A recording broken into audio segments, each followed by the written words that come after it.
Hello, everyone, and welcome once again to another episode of Lack of Focus, episode 33. How about them Y-Wings? I am your host, Ed Horn, and alongside me tonight, my producer extraordinaire, Mr. Chris Sheriff. Chris, how's it going, my friend?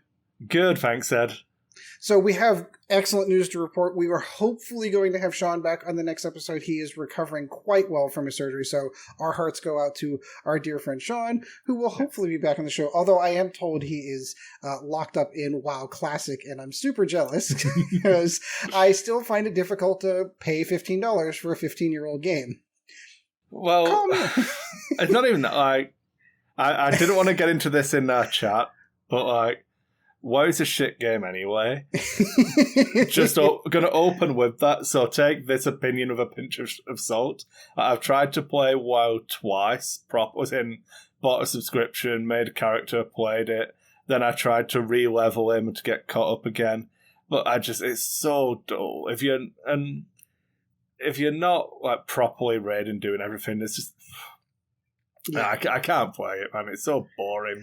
I get sucked in for a bit, but I mean, at some point in time, like you said, if you're not properly rating, you're not getting the tier 1, tier 2, tier 3 gear. It's just no point. You need to be in a good guild. You need to be on like 3 to 6 hours every night. That's like, I don't live the lifestyle with wife, 4 kids, job, that I can do it.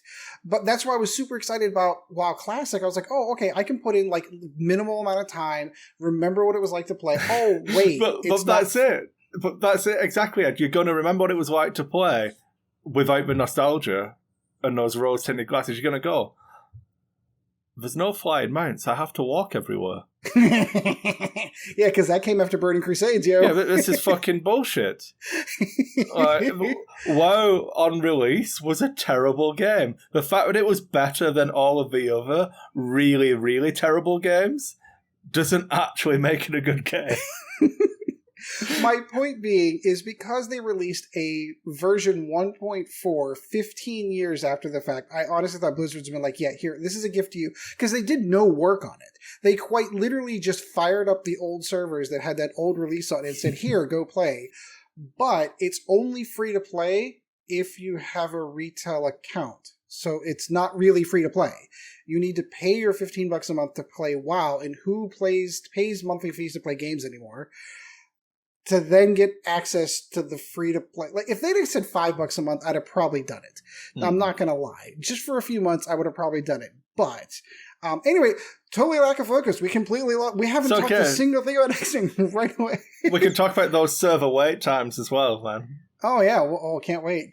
Anyway, so this episode, we're going to be covering, obviously, there's a couple things that are new and exciting. First of all, Nova Open is happening right now. As we are recording this, we're recording a few days late. We had some scheduling conflicts, so Nova Open is going on right now. So we have a few friends that are down there. Obviously, the guys from Nova are all down there. So good luck to all of you guys. I know I saw Duncan was in first place after the first heat, as well he should be. In tonight's episode, we're going to be covering over a game that Chris and I actually played, and we recorded. So if you happen to want to go check that out, that's going to be on the YouTube channel. We also have new Y-Wings, which I'm super excited to talk about. But the thing I really want to talk about, epic play, sort of, on the FFG's Twitch channel.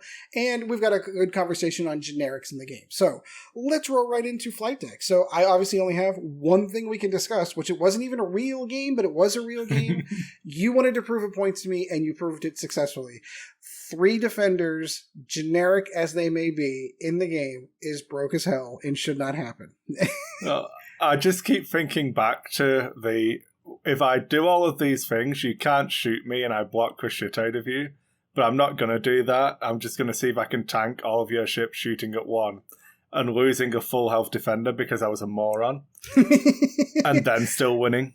And ultimately, in the end, those things are super hard to kill because every movement, like, hey, they're going to do the 4K and they're going to always be double tokened and they've got 3 evade dice and 3 shields. And it took, admittedly, I don't think my approach was right in that game. I don't think that I attacked that from the correct angle to start off with. And then I had a furball after that to try to get you and line up one defender to get all my guns on one defender and be able to get it off the board. And that's really what it took, was every gun I had to get one off the board. And then there were two more. But then I started losing ships and they were dropping like flies, and that was kind of the game. So you've proven your point to me. For those of you that did not actually see the game on YouTube, and I'm not sure why you haven't, because it's fantastic, I was running Rebel Beef basically in its entirety of what it was before, which is Wedge with Swarm Tactics, a naked Braylon, a naked Biggs, and then I was running Jake with Predator, I believe. Yeah. Okay, I was going to say, I would double check to make sure. I'm looking at my list right now. Yes, so he had Predator. So that came out to 197 points. Obviously, Chris was a little over. Just a little over. Oh, so we costed the defenders at 66 points a defender. Correct. So that they'd fit, basically. So, long and short of it, it was a great game. I had fun. I enjoyed it, even though, this is the kind of game that you should be playing on a kitchen table kind of thing. It's not a tournament list, not even close. Yeah. It was more along the lines of, let's see what happens if. Yeah. And we saw what happens if. So that was a ton of fun. Other than that, gaming-wise, I've not had the opportunity to see Chad. Chad's schedule's been super crazy, as is mine, unfortunately, with work and stuff. So I didn't get the opportunity to actually play on the table, which is super disappointing, but I'm changing that, I hope. Beyond that, not really much. I mean, obviously the YouTube channel is still going strong. I'm still doing that kind of stuff, but I don't really want to fill up a ton of talk with magic, but yeah, that's it. Chris, how about you? Aside from, beating the crap out of me with an illegal list. Well, I have played a few games, actually. I've been trying to just get out more, and I've been feeling like garbage last week, but I still managed to get a couple of games in. I went out last Sunday, in fact. I actually arranged to just head into the store, and I'm going to be there. If anyone else wants to come out and play, we'll play, because we've had the staff meeting at like 6 p.m. So if I get there at 2, I could probably get a couple of games in. Sounds like you run like a really professional game store. I don't know many local game stores that have a staff meeting kind of thing. Well, it's a big one. It's a good store. It's a good store. I'm Calgary is still on my list. It's one area of Canada we've not seen yet, and I keep pushing for it. I think she intentionally is picking Calgary as one of our vacation locations because, it's going to want to hang out with Chris. I'm like, but that's not a bad thing. You can bring the kids around. Exactly. Have a barbecue. I know all of the family fun spots. It's fine. Yeah, see, you can go hang out with a zoo, all kinds of stuff. See, yeah. I'm pitching it this year. Damn it, that's what I'm doing. It's Calgary this year. There's pandas in the zoo in Calgary. We have pandas. Do you have an aquarium? It was one in Edmonton. Okay, I was going to say, it's a requirement for me because I'm a huge aquarium fan. Yeah. So I did play... obviously, I was chatting to you afterwards about the 3 defenders, and this was really good. I like defenders. They're so awesome. Playing broken ships is the best. Because they are. And then obviously we've been talking about how good it is having force and being able to take evades with the Inquisitors and stuff. And I was looking at Seventh Sister because I like the character. I think Sarah Michelle Gellar played her in the Rebels. Correct. And then, what's his name? Freddie Prinze Jr. played Kanan. So when the two of them were fighting, they're actually having a marital battle right there on the set. And they record in the same room, so it had to have been tons of fun. Yeah, and I really like all the Inquisitors. So it's like the Grand Inquisitor, obviously, Fifth Brother, Seventh Sister. I like all of it. The idea of the Inquisitors was fun, and I really enjoyed it. And that her ability as a pilot, I wasn't sure, but I was like, well, ultimately she's Initiative 4. I can take the other Initiative 4 defenders, stick sense on her so that I can see where everyone's going. Just in case someone's flying a 5 or a 6, I can use sense, and then I can get the blocks in. And it means that I should have focus evade or 2 force points and an evade. And I played that. I played against a Lando Corran list that Clay was running. Ooh. And I spanked him up, down, and all around. I gave him what for. I think I gave up... Did you run the defenders naked? Yep. 2 Onyx Squadron, the Initiative 4 defenders. Naked. Seventh Sister had fire control system and sense. Oh, very nice. Yeah. Not once did I get to benefit from having fire control system.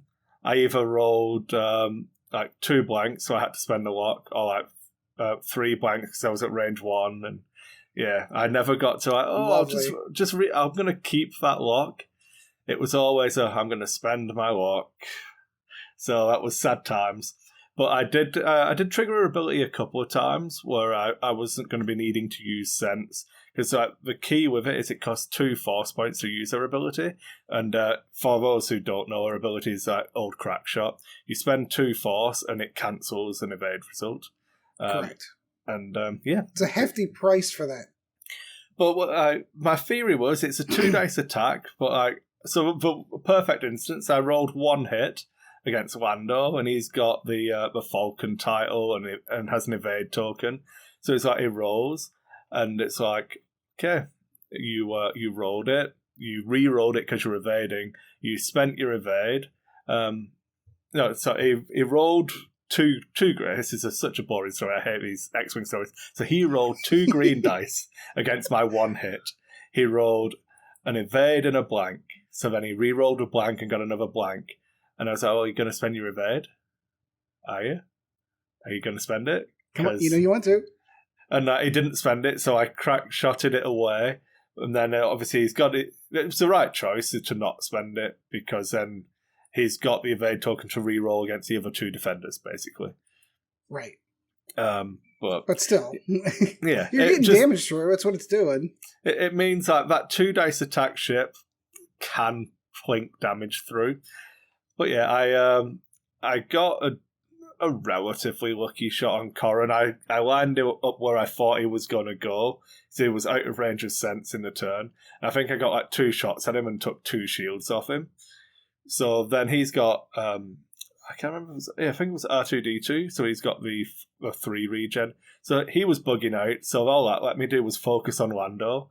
And Lando's not getting away from 2 defenders and a tie advanced with sense. And it's like, okay. And then I just started, once Lando was down, I just started using sense to block Corrin. And yeah, I gave up half points on one of the defenders and 200. Ooh, so wow. We're going to see that list later tonight, maybe? Maybe. I mean, I might run something a little bit more fun. Okay. We'll see. Sounds good. It's really good fun for me. Don't get me wrong. But like, let's see, what would you like to play with Wedge's dial face up? I mean, basically the whole game. Why not? Yeah. But I basically played all 3 games that I played that day against Clay. He was testing different squads, and he ran the Jendon and Inquisitor, Jendon, 2 Inquisitors and a Grand Inquisitor. So I ran. I gave him an easy matchup first, which I ran 3 quasi aces. So it was Quick Draw, Kylo with Sense, and Scorch as my FO squadron I was running. And he just picked me apart. I messed up. I did a really bad engage with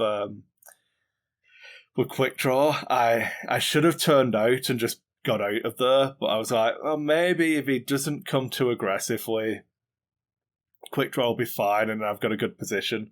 But like, there was no reason to. I should have just got out of there. So Quick Draw lost all of her shields before the game had started, effectively. Oh, jeez.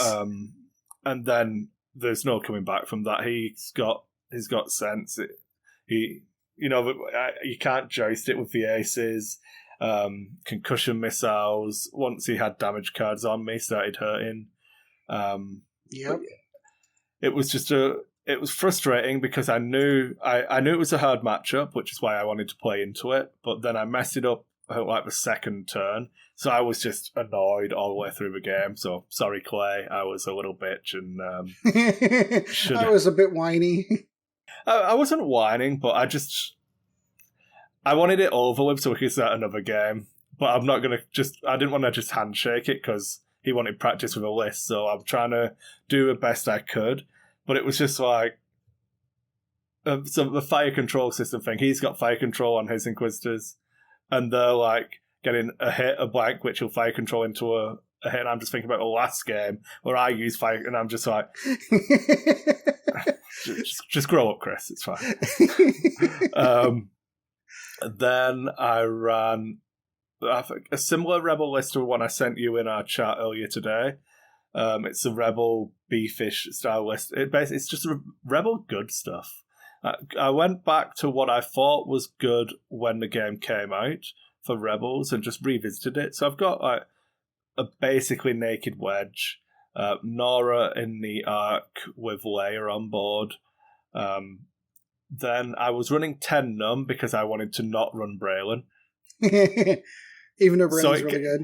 Well, I was thinking whilst we were playing, it's like, why did I do this? I wanted to run Rebel good stuff, but I didn't. I ran mostly Rebel good stuff and then Rebel good but not quite as good as Braylon stuff. Yeah. So I rejigged it for a list that I sent you. And then the last ship was Lieutenant Blount. Because like, Nora wants to get at range 1 and Blount likes it when there's other ships at range 1, so it synergizes pretty well. Gives you a 30-point 3-dice attack ship, so it's pretty good value. Yeah, and I've been doing pretty well with that list, and again, flew it into the Inquisitors, and I think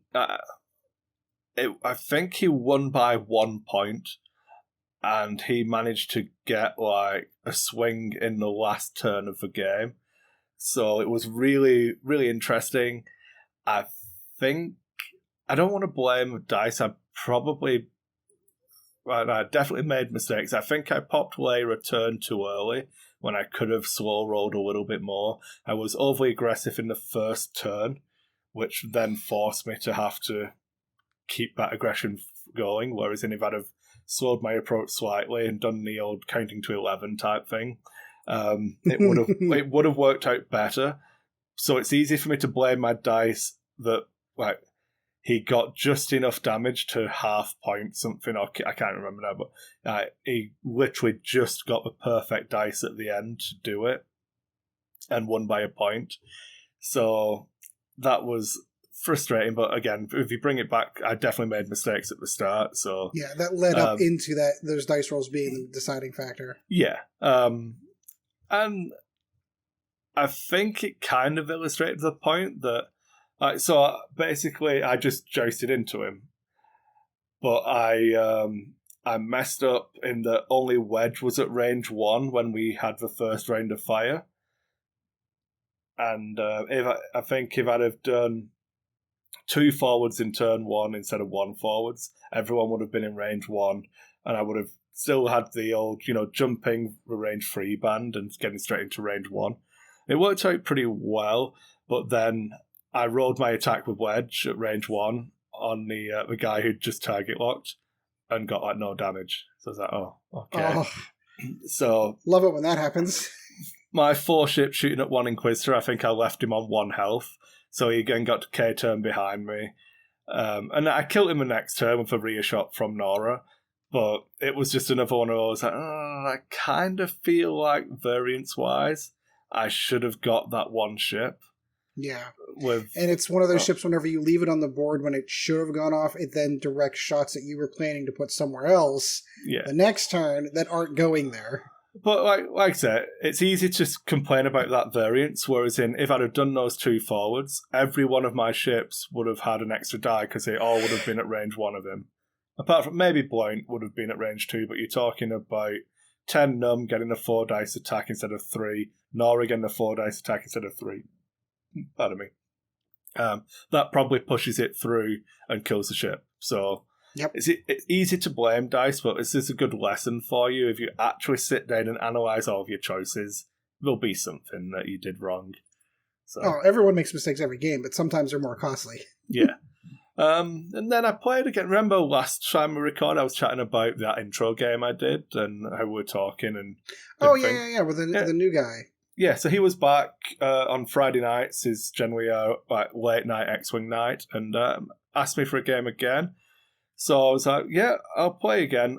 I'd stayed after work, so I didn't want to do a second intro-style game. So I was really looking at my squad. So I wanted to fly the Defenders and Seventh Sister. But I was like, no, I can't. I'm not putting that on the table against him. So it took me a little bit of time to try and figure out what list to fly. And he was flying Imperials. So I resisted the urge to put my Anakin list on the table as well. Didn't want to take all the gloves off. Well, all right, welcome to the game. Pop. Yeah, it was trying to find the correct list to go with, and I've got a couple that I think are pretty competitive. I didn't want to do a Swarm again because he'd already faced it, so I went with the Wave 1 Classic that I've been running, the Fenro, Boba Fett with Fenro with Fearless, Boba Fett with Slave 1, and Perceptive Co-Pilot, and then L3. And just, it was good in Wave 1.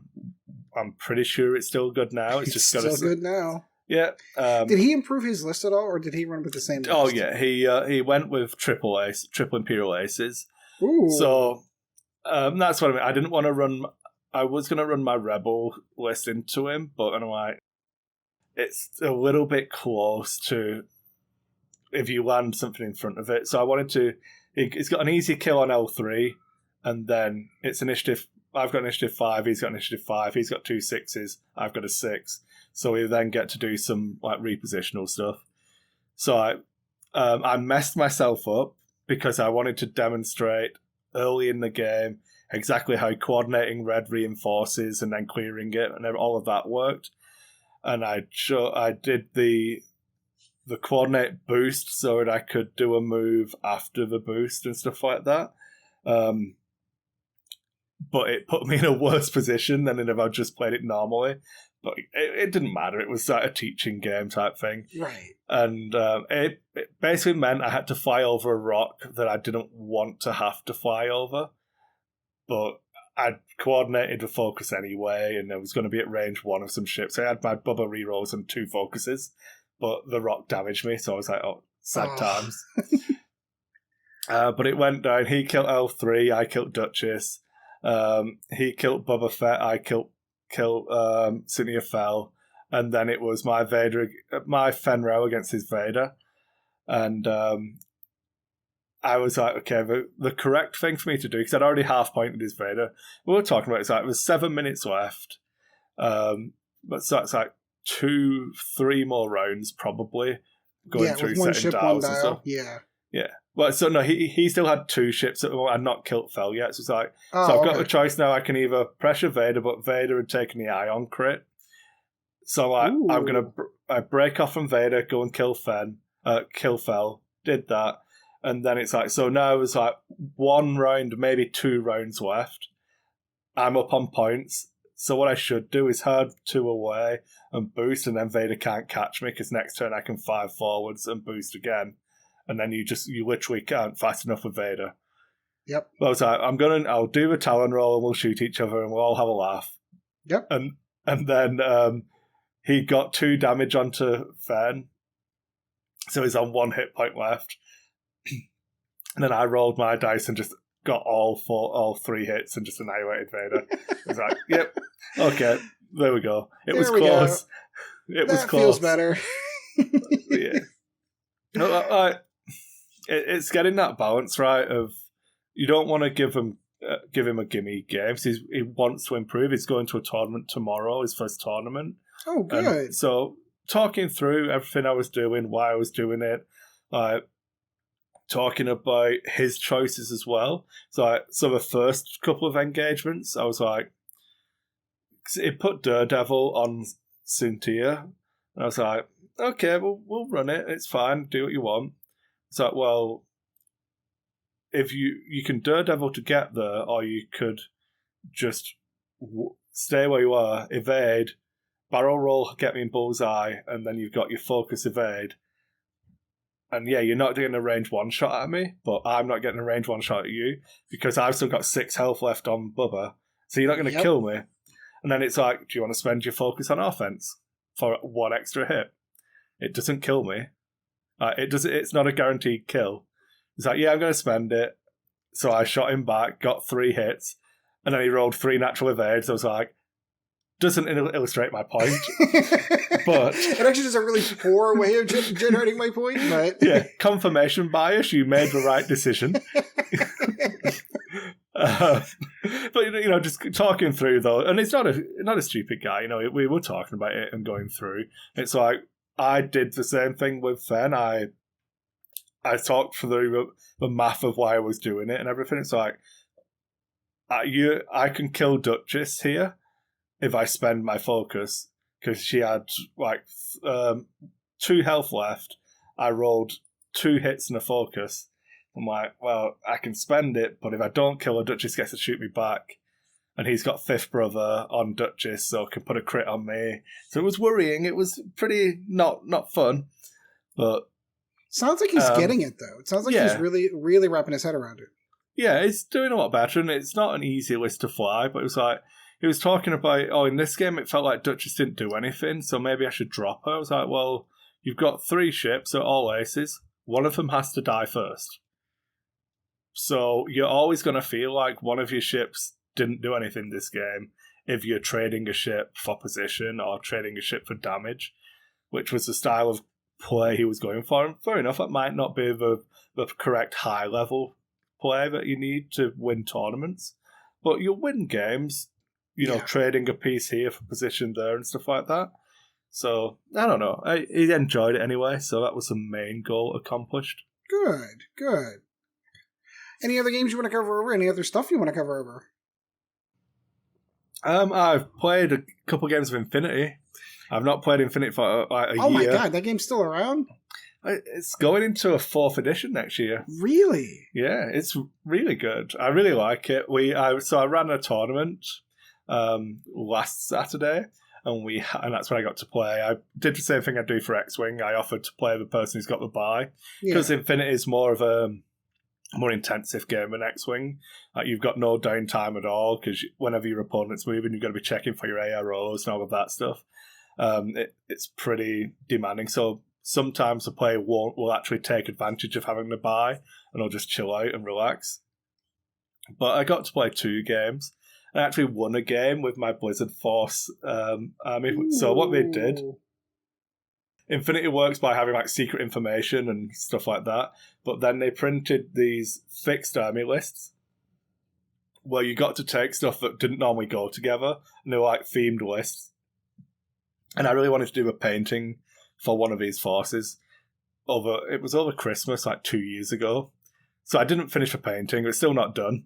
But it's really easy because I just pull out the list because it's pre-made and run that. And I actually won a game with it, so I was really happy. I annihilated him with my total reaction machine gun robot, and I went, yeah, die, loser, die. And then I got the second game. I played against Ariadne, which are the ones that have like the werewolves and stuff. And he said, seeing that I've already got the buy and I've got the points for it, I want to play a fun list. So he put like all of these like werewolves and invisible things and camo markers and mines. And again, they've got like impetuous, so they have to move towards the closest unit. It's like total reaction machine gun. That's the closest thing to you, so you need to move towards it. And every time they do an action, if you can see them, you get to like Overwatch for a 40k term, you'd understand. Ooh, gotcha. So rather than normally it would be one shot, total reaction means you get your full dice. It's four dice from this machine gun every time he has to move towards me. Was that dead? Yeah. Suck it up, dogs. It's good fun. I actually lost that game though. Neither one of us went for the objectives. We just like had a giant melee of death. So it was really good fun. These are supposed to be what we're going to do, but I'm going to kill you anyways. So I'm going to win that way. We both wanted to just try stuff out, because I'd never played against that style of list with all of the werewolves and stuff, and he just wanted to try it out. So is Infinity the game that actually had like some of the mission objectives where like it's entirely possible for their entire squad to be wiped out and for them still to win the game because they achieved an objective that they were going for? So if your opponent's ahead, you have to stop shooting them, because if you put them into retreat, the game ends and they win. Yeah, that's what it was. Yeah. So it's really tactical. You've got to be really on the ball with it. But we had 19 players and me playing the buy. So 20-player Infinity event. I was astounded. I didn't do anything special with marketing it or doing anything. Normally we get between like 4 and 12 players. But 20 players was pretty big for an Infinity event. So that's really good. I was really happy with that. Good, long busy day, but good. Good, good. All right, well, we're just going to go ahead and roll into the news. Of course, starting off with Lack of Focus's keynotes, we will talk about Epic first, because Epic's all that matters. It's the only thing that's important in X-Wing, and if you're not playing Epic, you're wrong. FFG did a live video on their Twitch feed where they showed off some of the multiplayer sides of Epic. They didn't show off the big ships, which is really what I wanted to see, but they did show what multiplayer games and respawning and running missions was going to be like for the multiplayer one. It was really interesting to kind of see how they had incorporated, 3, 4, 5 players kind of concept into how this is going to work. So it wasn't entirely what I was hoping for when they said they were going to be going Epic, but it's the one half of what Epic's going to be like, because Epic doesn't necessarily have to be all about the big ships as much as I want it to be, but it was kind of cool. We did get to see how the movement templates work, and of course something happened that I hadn't considered at the time was, well, what happens if one of those ships bumps? Like, how do you handle that? Yeah. So they did leaving the formation and rejoining the formation, and exactly. Yeah, it was really good actually. So I watched it today because I completely missed that was happening somehow. And I think the guy that doesn't pay much attention said, "Hey, did you see this? Because I did." And I'm like, "God damn it, Ed's giving me homework." The day of recording, no less. It's like being on Nova again. But no, I really enjoyed it. It was good, and I think I'd forgotten I wanted to talk about this, but watching them play reminded me why I wanted to do Lack of Focus and start doing this again. Because it was, we'll say 4.5, because Frank's mum came and picked him up. He had to go. He had to go to a county fair, and then that'd be the Frank Brooks. The Frank Brooks. Yeah. So it was good fun. I really enjoyed it. And then Alex steps in and plays. And they were showing off the fact that playing these game modes, you can have people drop and come in and run them over like an evening and do different things like that. So it was well demonstrated, but just 4 people just throwing the ships on the table, messing around, having fun, like dialing casual, just doesn't matter. Just play a game, have fun. Like running Wat Tambor in a list on his own was crazy, and I love Wat like the next guy, but it was just fun. I really enjoyed watching it, and it reminded me, just like reinforced why X-Wing is such a good game and why I enjoy the format we have now, where we don't really worry too much on the tournament side of it and the really in-depth list advice and the stuff we used to focus really heavily on, and the meta analysis and all of that stuff. It made me smile and laugh out loud just watching people having fun playing X-Wing. So yeah, one of the best games I think I ever remember playing was the first Epic event that we ran at our local game store, and we had something very similar to this happen where people are like, "Hey, what's going on? What are you guys doing? Oh, this is Star Wars. This is cool. Yeah, you want to play? Well, I don't have anything. Here, have 3 A-Wings. This guy right beside you, we show you how to fly them. Go blow up that CR-90. Okay." And like literally just dropping in and dropping out like that. It was that's really, in my opinion, what the game is all about, is having that kind of fun. So okay, so we've had our Epic talk. Let's talk Y-Wings. Okay. So the Y-Wing article, of course, dropped. I don't recall seeing the baked-in ability for all the Y-Wings, but let's kind of get into the first pilot, of course, that they covered. Actually, let me be a professional and look at the camera and slide that over there so I can see that. I'm going to have to do the same as you if you're going to be professional. I keep forgetting. I see Chris's shining face every time I do it, but I keep forgetting that I have to be looking directly at him so that the rest of you can see me when I do this. So first and foremost, we're going to go in with Anakin Skywalker coming in at Initiative 6. The Y-Wing comes with a focus, a target lock, a red barrel roll, which should be interesting, and a red reload. 2 attack, 1 evade, 5 hull, 3 shields, and of course Anakin comes in with his 3 force, regenerating. The baked-in ability for these Y-Wings, the BTLB Y-Wing, is going to be plated hull. While you defend, if you are not critically damaged, change 1 crit to a regular hit. Yeah. That makes these really tanky.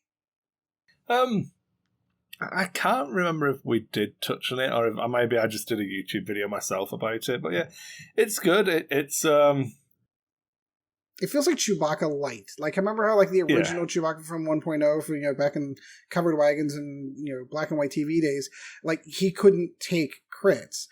And unless you're doubling up on crits, like, you would really need to get 2 crits through to be able to do this kind of damage, to be able to actually start landing crits on these things. That makes him very tanky.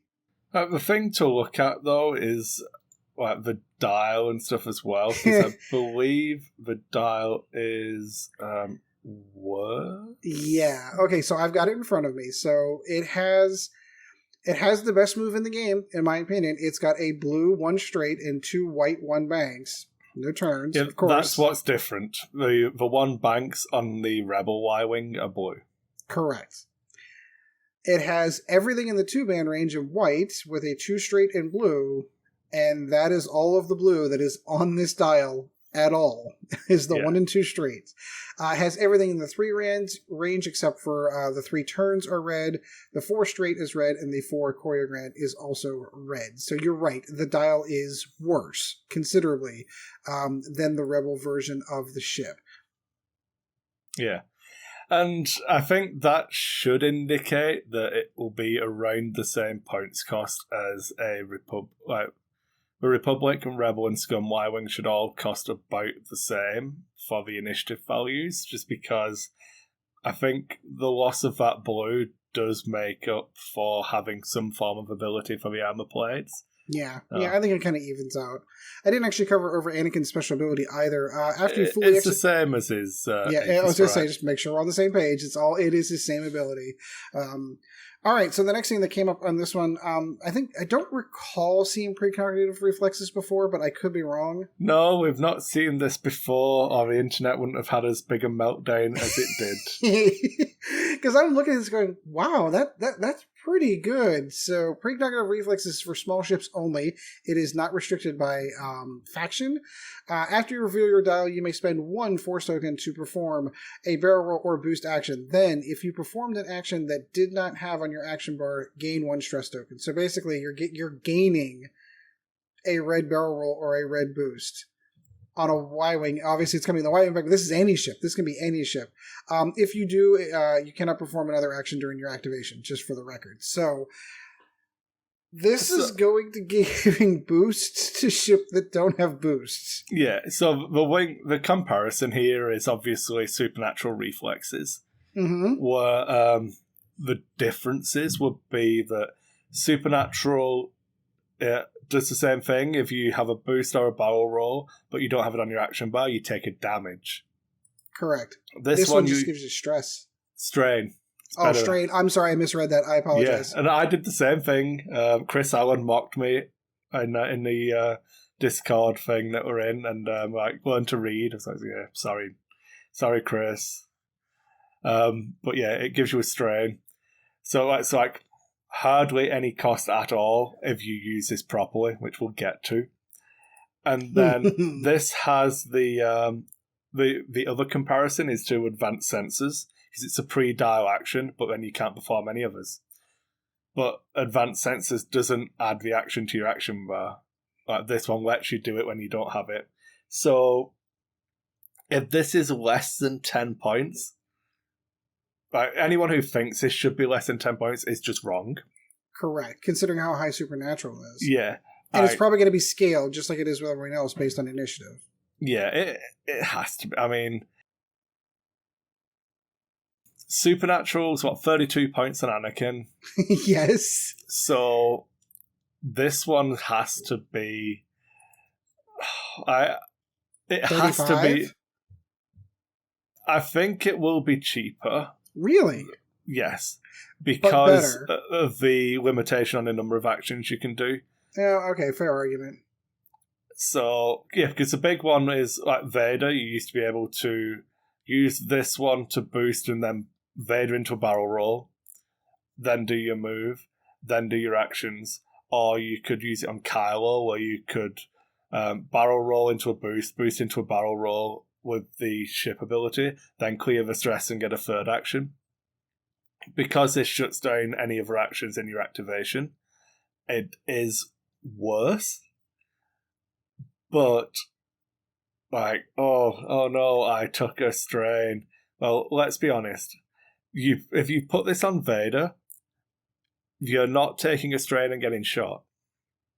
Because you're not using this True. if you're going to get shot. Yeah, no, absolutely. Why would you? This is the... well, if I dial in this move, they can no longer shoot me. No matter what they do on their dial, they can't shoot me if I dial in the 5 straight, whatever. Because I can go straight, I can go to a left, I can go to a right, I can barrel roll left and 5 straight.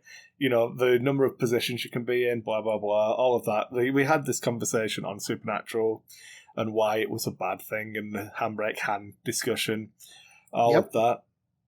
So, I'm worried that it's going to be around the 20-point mark when it's got to be... 28 points.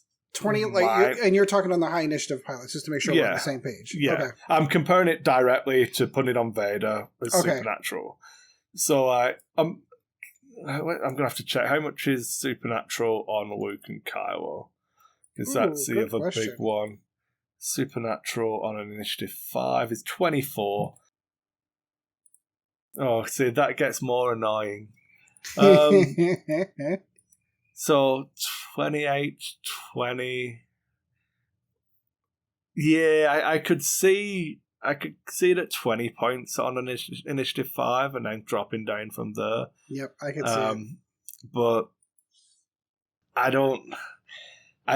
even though I can see it, it doesn't mean that I know if that is correct or not yet, because at 20 points, I'd probably still put Supernatural on Kylo if this was 20. But if it's 28 compared to 32, I'd probably put this on Vader over Supernatural. Yeah. Because I can boost every turn now if I need to and not take a damage. Because obviously Vader can only boost 5 times and then he's killed himself if you put Supernatural on. So. That's true. But yeah, anyone who's saying it should be like Advanced Senses and cost 10 points is just wrong. Yep, you're out of your mind. Another one I don't recall seeing before, which is Foresight. It is a 2 attack in the bullseye only, range 1 to 3. After an enemy ship executes a maneuver, you may spend 1 Force token to perform this attack as a bonus attack. And it says, attack, you may change 1 focus to a hit. Your dice cannot be modified otherwise. So it's only 2 attack dice, but you're basically spending a Force to throw 2 extra dice. Well, this is before actions, by the way. Yeah. If you roll a focus result, you're getting that Force back to spend again. True. Because you get to modify one eyeball to a hit. So it's kind of free. If you roll a focus, it was free. Fair argument. But people are going to get wrecked by this and then whine about it. And then they have to realise that, they had it. Why did you set up in the bullseye and stay in the bullseye? Mm-hmm. This is Snapshot all over again. Well, Snapshot's coming back as well in the range 2 band. So this is just range 1 to 3. This is everything. Yeah, it's range 1 to 3 in the bullseye. So you can't joust this list anymore. You can't joust Jedi who are running this. You just can't. Because you will lose. Yeah. It's got the missile icon as well, so even if you land at range 3, you don't get the extra evade die. You haven't taken any actions. Oh, I didn't catch that. Oh, you are right. Yeah, so it doesn't give any range bonuses. It's 2 dice all the time. I did not catch that. You get to shoot at range 3, and they haven't taken any actions yet. If you combine this with... So I'm going to give you the horror now that is. So if there's a worst case scenario, Chris has already thought it out. Here it is. Well, no, just think about you've got a combination of Jedis and Naboo fighters. The Naboo fighters have all got Duke No, sorry. No. You've got to do it in... what was it? It's actually, you do it in... I can't remember. I can't use words anymore. Yeah, so you have the Naboo fighters with Snapshot, and then they can do it. Or you have, if you're running into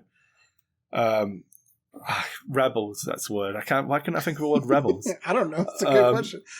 Well, the fact that you're still not feeling well is probably a huge factor on that. Probably. But anyway, well, you can have the Duking A-Wings with Snapshot.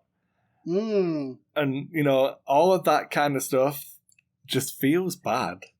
It feels very close to 1.0. And I don't think a single copy of Foresight is a big deal. I think when you can spam it, it becomes a big deal. It's not dotted. Yeah. So points-wise, it needs to be... this one's got to be like 6 points, 8 points kind of force power. Just because I don't want to see lots of it. I don't want to see... drop this on all of those Inquisitors. Yep. Right. Oh, you'd almost want to see like a reverse scaling on this one too, because I was thinking about this with this card. Like, you would actually want this to cost less on higher initiative pilots and more on lower ones. So, for example, if you've got like an initiative, what's the low end initiative Inquisitor? 3 or 4? 3. Yeah. 3. So if he comes in at 3. That's actually a better position to be able to fire that off because it's already moved. It's already moved in front of where you're going to be. Whereas a pilot skill, there we go. Initiative 6 pilot's already going to come in. That's at the end of the phase. So you almost want to see like a reverse scaling if they scaled this one at all. Yeah, if this is on a higher initiative pilot, you have less excuses for landing in the bullseye. Agreed. Because you knew where it was, so why did you go there? Yep. If it's on a lower initiative, I can see you getting caught more. I don't know that it'll be a massive problem competitively or overall in the game because people tend to overlook the usefulness of this kind of thing. But there will be a point where someone will play against it and it'll just wreck them. Someone will run all Jedi Knights with... let's have a look. I'm going to have to check. But all Jedi Knights with 7B. And you just run this on all of them and just crush people. And fun times. Thanks for that. Yep, that was awesome. Thanks. Yeah, so let's just say it comes in at what? 6 points? Okay, so you can't. That's fine. Yeah, well done, FFG. Even if it's 6 points, you can only run 3 Jedi, so that's not too bad. Yeah. You could have a Duking ship as well, but yeah, I don't know. I'm hoping it's up there in points, so it's got to be 6 points or something. I class this in the Duke kind of category. Yeah, same here. Yeah, I don't know. I don't want to spend too long whining about a card we've not really seen on the table yet, or seen the points for it. All right, well, let's get into some pilots then. So we've got Matchstick Shadow 2. Coming in Initiative 4, while you perform a primary or arc attack. What's the correct turret? Turret or a mobile arc, I can't remember. Mobile arc attack's probably the right answer. You may reroll 1 attack die for each red token you have. Now, keeping in mind the reloads and barrel rolls on these things are red, so you want to find a way to stress yourself so that you can get that extra attack die. That seems... Wow. Remember that strain tokens are red? Oh, that's true. All right, yeah, my brain went... Dedicated is a card that this guy could have if he has an EPT or a talent. I forgot about that. Yeah. So give out rerolls to your mates and make your shooting better. Can't beat it. All right, we got some droids too. C110P comes with 2 charges, Republic only. Setup. Are you really going to do this to me? Do I have to point this out to you? That it's Chopper? Yeah. Yeah. No. I was getting there. I'm just double checking. I was getting there. Because I was going to close out with, and by the way, in case you didn't know, that is technically Chopper's official call. All right. Yeah, see? There we go. You spoiled the whole thing. Oh, I've ruined it. Well, edit it out. It's okay. It's okay. It's okay. I won't. In the setup phase, equip this side face up. After you execute a maneuver, you may spend 1 energy token to perform a red evade action even while stressed. During the evade end phase, if this card has 0 activation tokens, flip it. Then he's erratic. And then he becomes erratic. The flip side of this one says, after you execute a maneuver, you must choose a ship at range 0 to 1. It gains a jam token. So that could be friendly. Oh, this is I love terrible. the art on it too, by the way, just for the record. So, you know that it doesn't say fully execute a maneuver? Yeah, I did take note of that. So the one that I've heard people already planning to do is I'm going to put it on an Aether Sprite, and I'm going to do a hard 1, and then evade, turn 1, and spend a charge. Then turn 2, I'm going to do a hard 1, and evade, and... Oh no, I'm erratic now. Now I'm going to run at you. And I'm just going to ram you. Yeah. Oh dear. Fun times. That's awesome. All right, moving on to another pilot, we've got Oddball coming in. After Initiative 5, after you execute a red maneuver or perform a red action, if there is an enemy ship in your bullseye arc, you may acquire a lock on that ship. Yeah, this is... Oddball is so bad. They keep persisting on the... This pilot ability is terrible. It's Initiative 5, but you're flying a Y-Wing that's got a terrible dial and very little repositioning. Yep. So... it's probably not going to come on the table that often. I'm curious as to why the design space they went with that, because they really could have come up with different abilities for different pilots, the same named pilot in a different ship. Yeah, I get the continuity. I get it. It just annoys me that it's so bad. Yeah. After you execute a red maneuver or perform a red... I suppose the barrel roll, performing a red action... I don't know, man. I don't know. I know he's your favorite, though. Oddball's so bad. I mean... He's going to be cheaper than generics here shortly. No, someone really please fly him. It's still cheap, odd 52 points in the arc. Mm-hmm. The torrent is 35, so I don't know. It's still 5 points in a Y-Wing, maybe. It's still Initiative 5. Yeah. So you can still use him in an ordnance-based list where you want to move late, get your target locks, and blow stuff off the table. Yep. All right, moving on. One of my all-time favorite characters from the entire Star Wars universe, Ahsoka Tano, coming in as a crew, 1 4-second. A gunner. You're right. I stand corrected. Gunner crew. You're right. After you execute a maneuver, you may spend a 4-second and choose a friendly ship at range 1 to 3 in your firing arc. If you do, it may perform a red focus action, even if it were stressed. Yeah. Arcs, obviously. Yeah. I'm trying to go like I really want to like it. I really want to like it, but this all comes down to points value. It can't be too cheap because it's giving you a force. Correct. But you can't use it on yourself because it's you can't be in your own arc. Correct. And it doesn't say range 0. Correct. So it has to be on somebody else. And they're going to perform a red focus action. So you need it on a low initiative ship so it can clear the stress from that focus. And I don't know. I'm iffy on even if they're stressed, I'm like, so wait, you want me to double stress my own ship? If you mess up, this is the old fishing for a reason why it might work.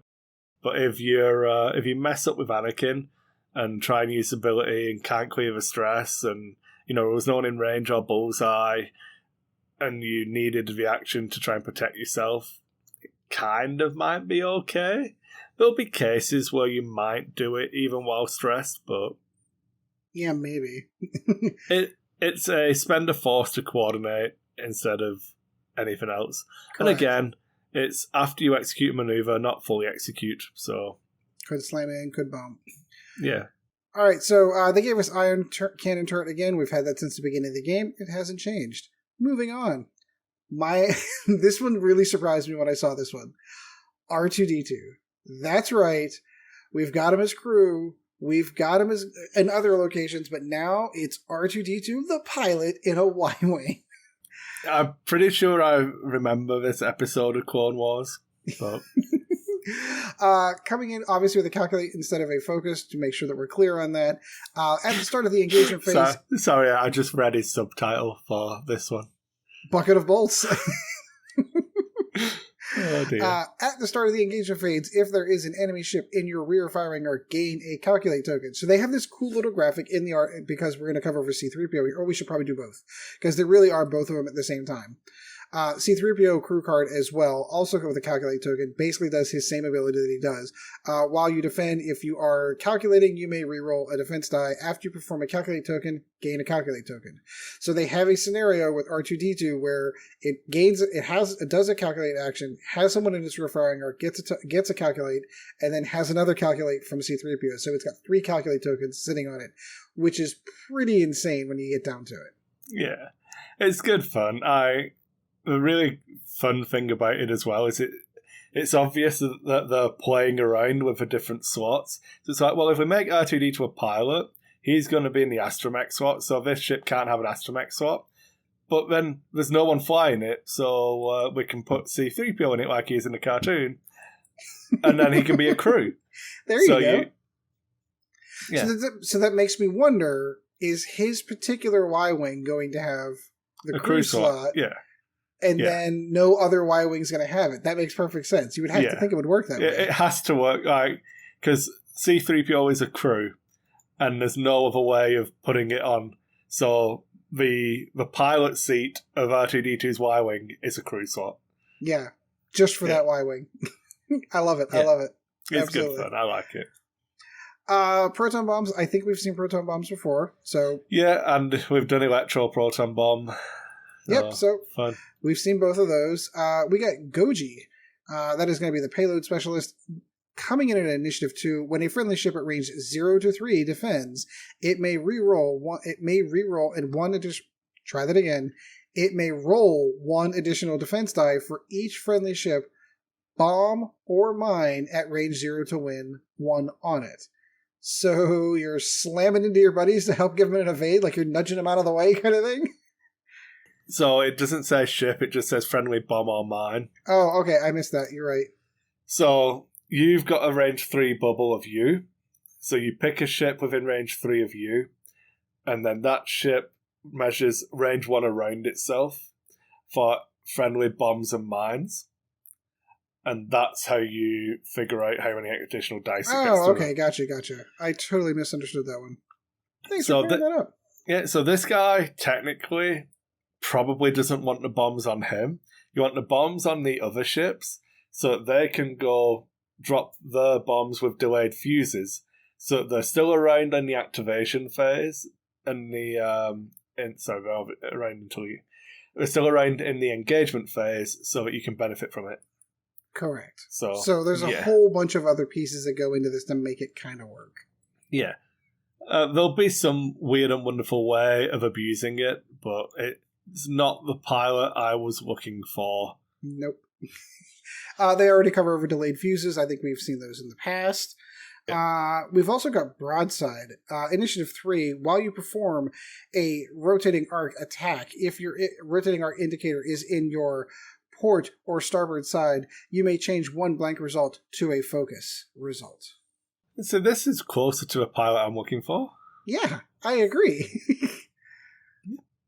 Broadsiding people's good. I don't know what to say.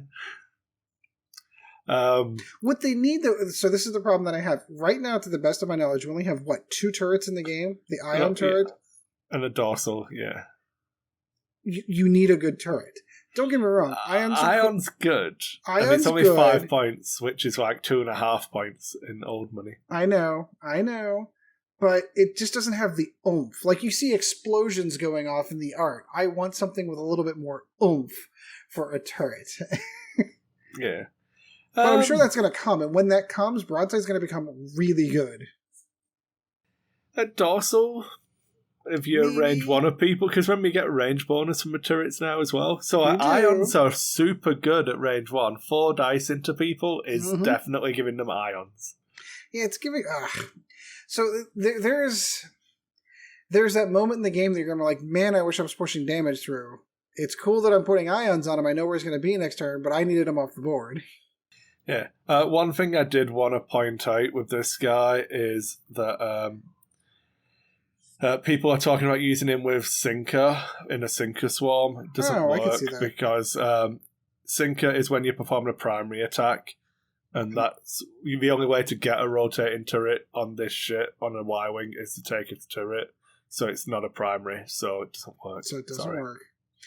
We also got a couple of generics, which we'll talk about a little bit more in depth later. We've got the Shadow Squadron Veteran at Initiative 3 and the Red Squadron Bomber at Initiative 2. So that is the ships from the Y-Wing. Yeah. Excellent. All right, so moving on, our main topic for tonight, as we were just talking about, generics. Now, you had some direction that you wanted to go with this, so I kind of want to let you lay this one out. Yeah, I didn't give you too much on it because I thought it could be interesting to get your take.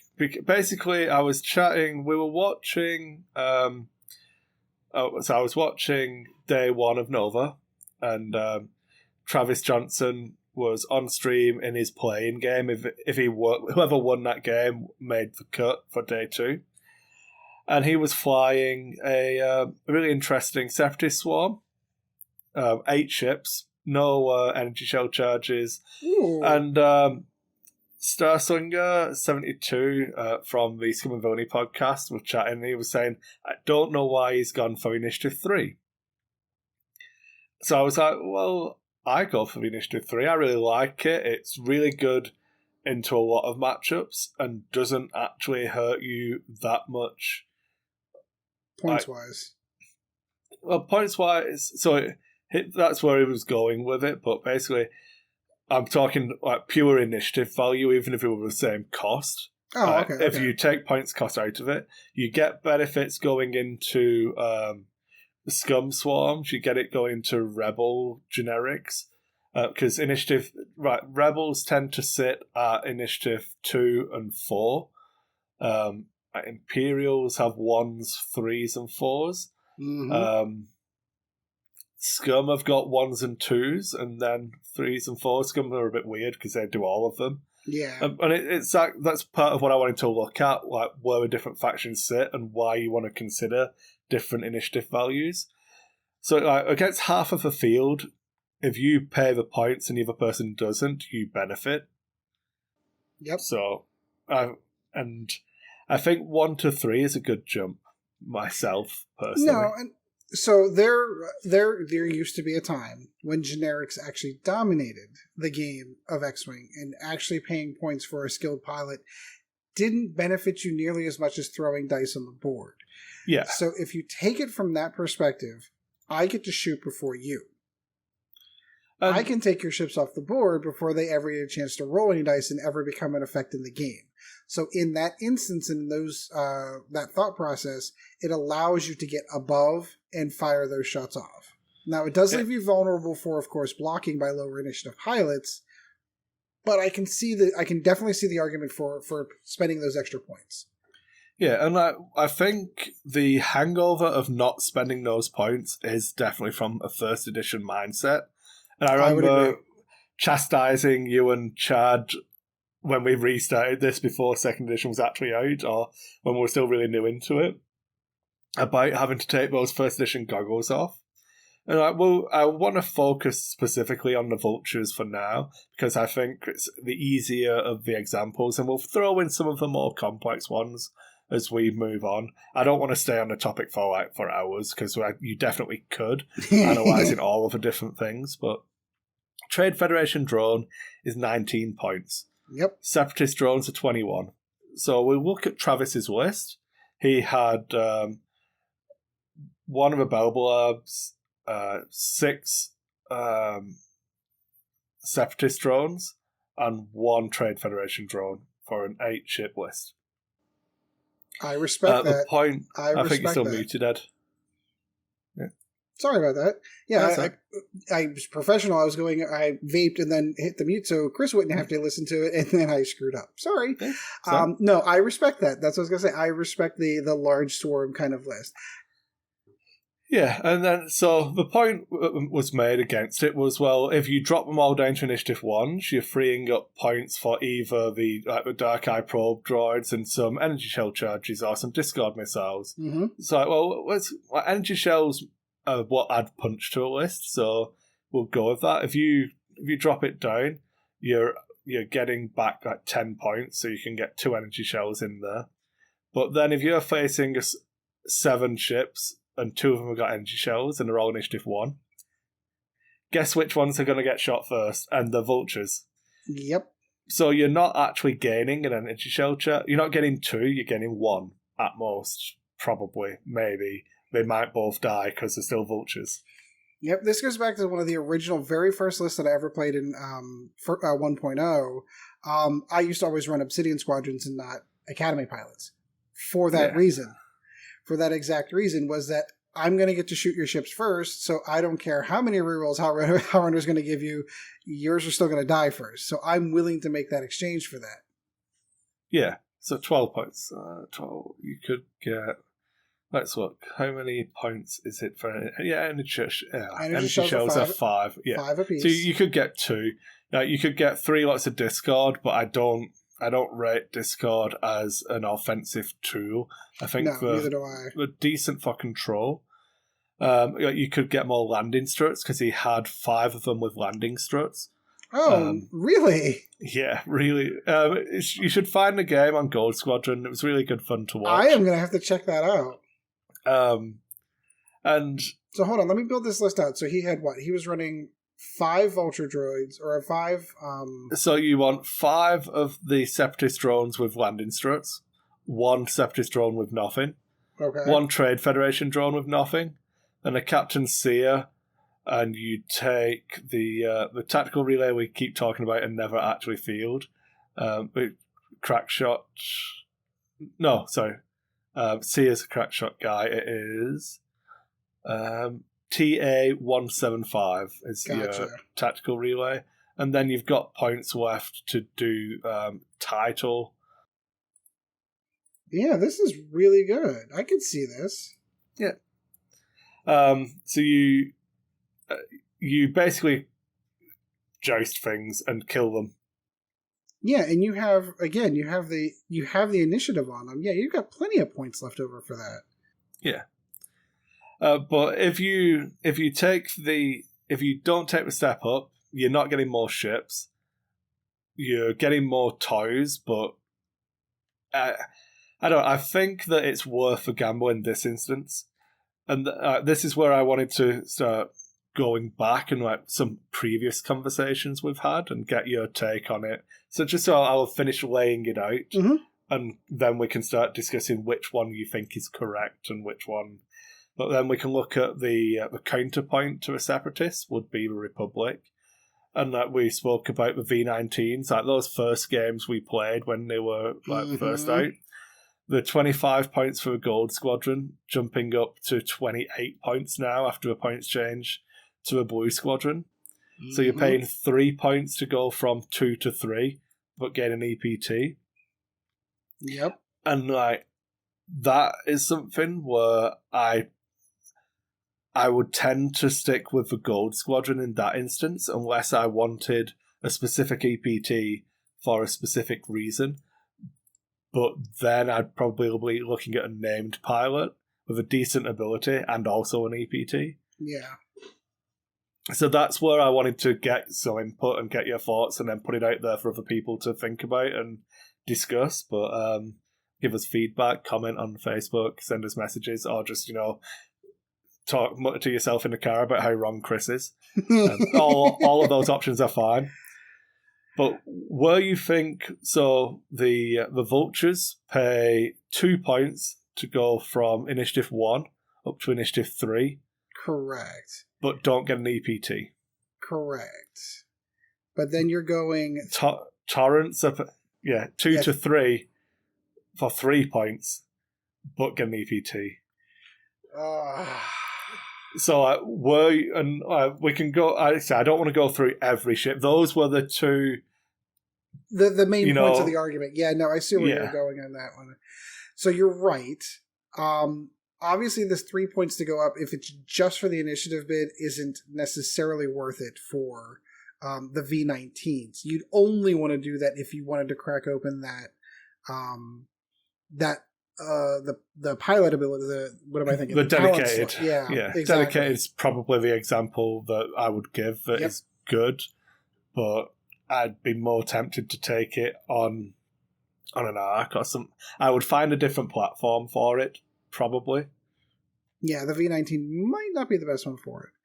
So, I mean, really, you could do this with any ship, though. Like, you could really get this down to, all right, or is it better to spend 2 points to go up 2 initiative, or is it better to spend 3 points to go up 1 with an EPT, is really what it comes down to when you're dealing with generics. The question becomes is I think it really hinges on which talent are you intended to go for. Because there are really good examples of juke swarming ships, for example. Like, let's take, for example, the TIE Phantom list before it got broken, where you were running 4 Phantoms with juke, for example. It was worth it to go for... Yeah. I mean, I think did their generics base come with an EPT? No. Right. So in that instance, it was better for that because the whole purpose behind the list was to get the juking part of that aspect in it. So totally worth it. Because the Imdars were Initiative 3, you jumped to Initiative 4, but gained an EPT. Right. So you're not paying for the initiative. The initiative is like icing on the cake. You're really paying for the juke. Yeah. So I can totally see his argument on that one. So this is actually counterintuitive to that, though. He didn't do it for the purposes of an EPT. Because there isn't one. Because there isn't one. Like, we keep saying EPT. That is not correct. It's a talent slot. Talent slot, yeah. Sorry, we're old school. I've been really new into it because I've said it a lot today. Yeah, so we apologize for that. The only reason he's going into it for it is to specifically get above other swarm lists. Yeah, and I think... in this instance, I think it's a really good meta read because one of the popular swarms at the moment is the Scum Swarm with the Curaxes and Torquil dropping someone's down. So you've got Torquil, Seavor, and 3 Curaxes. So you're throwing out a good amount of 3 attack ships. You've got Torquil with Moldy Crow. 38 points. I've not really investigated too much on the Scum. That's really good. Curaxes are cheap. Yeah, that's so. This is a good lack of focus tangent, but you can't run 5 X-Wings because that would be cheating. But Curaxes are 38 points, that's fine. So you can run 5 of those? Yeah. 2. Okay, 4, thanks. 5. Whoa, and you've got 10 points left over. Yeah. Holy cow. Yeah. Okay, so now that's a good example, though. So there is a good example of why you would want to do that, because there is another swarm list out there that runs at that initiative 2, and you're getting yourself above that. That I totally understand that now. Again, because I'm not, admittedly, because we are a little bit more of a casual, I'm not super hyper-focused on what's going on in the meta. Until Chris told me about this, I went, oh, wow, I didn't even know that was a list. Knowing that that's a list and knowing that that is actually out there, that makes sense to me, because there are other instances of, if you're playing against a high initiative aces list, does it matter? No, not at all. The fact that you went from 1 to 3 makes no difference whatsoever and was never going to make a difference in any way, shape, or form on that. However, when there are other swarm lists in the meta out there like this and you're getting above that, totally makes sense. You have definitely shifted my opinion on that. So another one that I wanted to bring up, which I think is a really good one, it's pertinent to me because it's the list I was talking about with you earlier. I have 5 Curaxes, damn it. I'm going to have to... Don't run 5. Run Torquil with Moldy Crow, and then as many as you can get. And then I think the popular version is Captain Seavor. So Torquil drops someone to 0. Seavor shoots them before everybody else and jams away the green tokens, and then you open up with everybody else at their now unmodified defenses, and they're initiative 0, so they're not going to shoot you back. You just bully one ship over and over again until they've got none left. With a shit ton of dice. Yeah. Holy cow. But the good... I'm going to pull those off the shelf tonight. I even got the special art one, too. It's really cool. I've got two. I think I've got the Black Sun one and then the green one. I think. Yeah. So, sorry. Before we go too tangential. So the Defender. Some Curex tactics here. The Defender is another really good one, where it's 69 points for Initiative 1. 75, as well it should be. 75, so 6-point bump gets you to Initiative 4 and a talent. Mm-hmm. So it sounds like a 6-point bump is a lot, but you're gaining 3 points for initiative there and the talent slot. So you look across at the named pilots and even the other named foes. Oh wow! I never picked up on that. Wow, you are right. That is 3 points. That's yeah. So I chose to spend 12 points upgrading my 2 defenders from Deltas to Onyx in my list, because then they match initiative with Seventh Sister. I can fly 3/4s, and I've got Sense, so I can activate them in any order using the knowledge I got from Sense to make sure that I can get into places I need to be. Yeah, we should do a whole in focus specifically on the reasons why you run pilots all at the same pilot skill like that. Just for that. Yeah. Just for that. But continue. I apologize. No, but, well, that's basically the crux of what I'm getting at.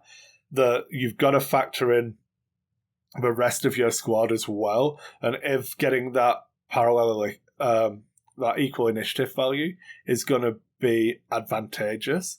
It doesn't necessarily have to be across your entire squad, but maybe having like 1 6 and a few 4s might be better for you personally, depending on how you want to fly, and having a 6, a 5, a 4, and a 3. Dropping one down to a cheaper ship and bumping one up is something I've done as well. It's something I've been looking at in my Rebel list. I'm tempted to drop Wedge down to Thane, so that I've got 2 5s. But Wedge is so good. Wedge is good, but Thane's so much cheaper. And like the ability is nothing to write. I don't care. I'm not taking from the ability. I'm taking them from the initiative. Right. And if I could so reliably get, yeah. But you go. Thane is the rebel oddball, I'll give you that, but he only appears once. I only have to worry about him once. Jill's reading Lost Stars at the moment. She's reading her first ever Star Wars book. Ooh, she picked a good one too. Is that still canon? That is canon now. Yeah. Okay, that was one of the first ones that they did. Correct. Okay, I wanted to make sure. Yeah. Because that's Thane, Kyrell, and Scenery are the characters from that book, I believe.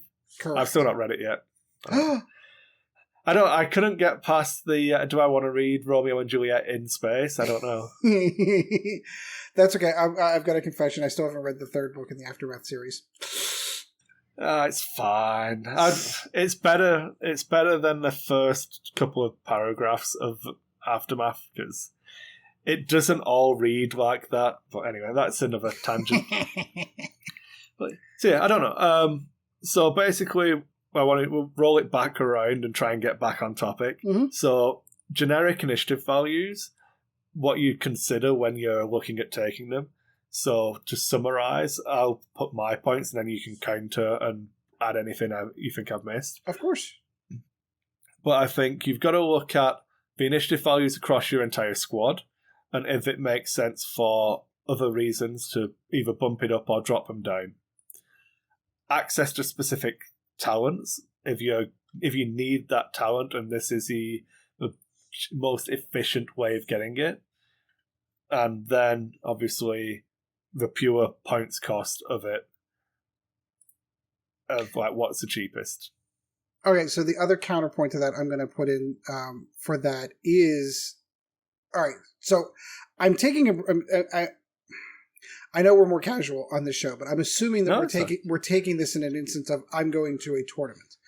Well, I think even if you go to your local game store to throw down some casual X-Wing, you still want to win. Oh yeah, no, yeah, but so you've got to know your local meta. Yeah, you're reading the local meta.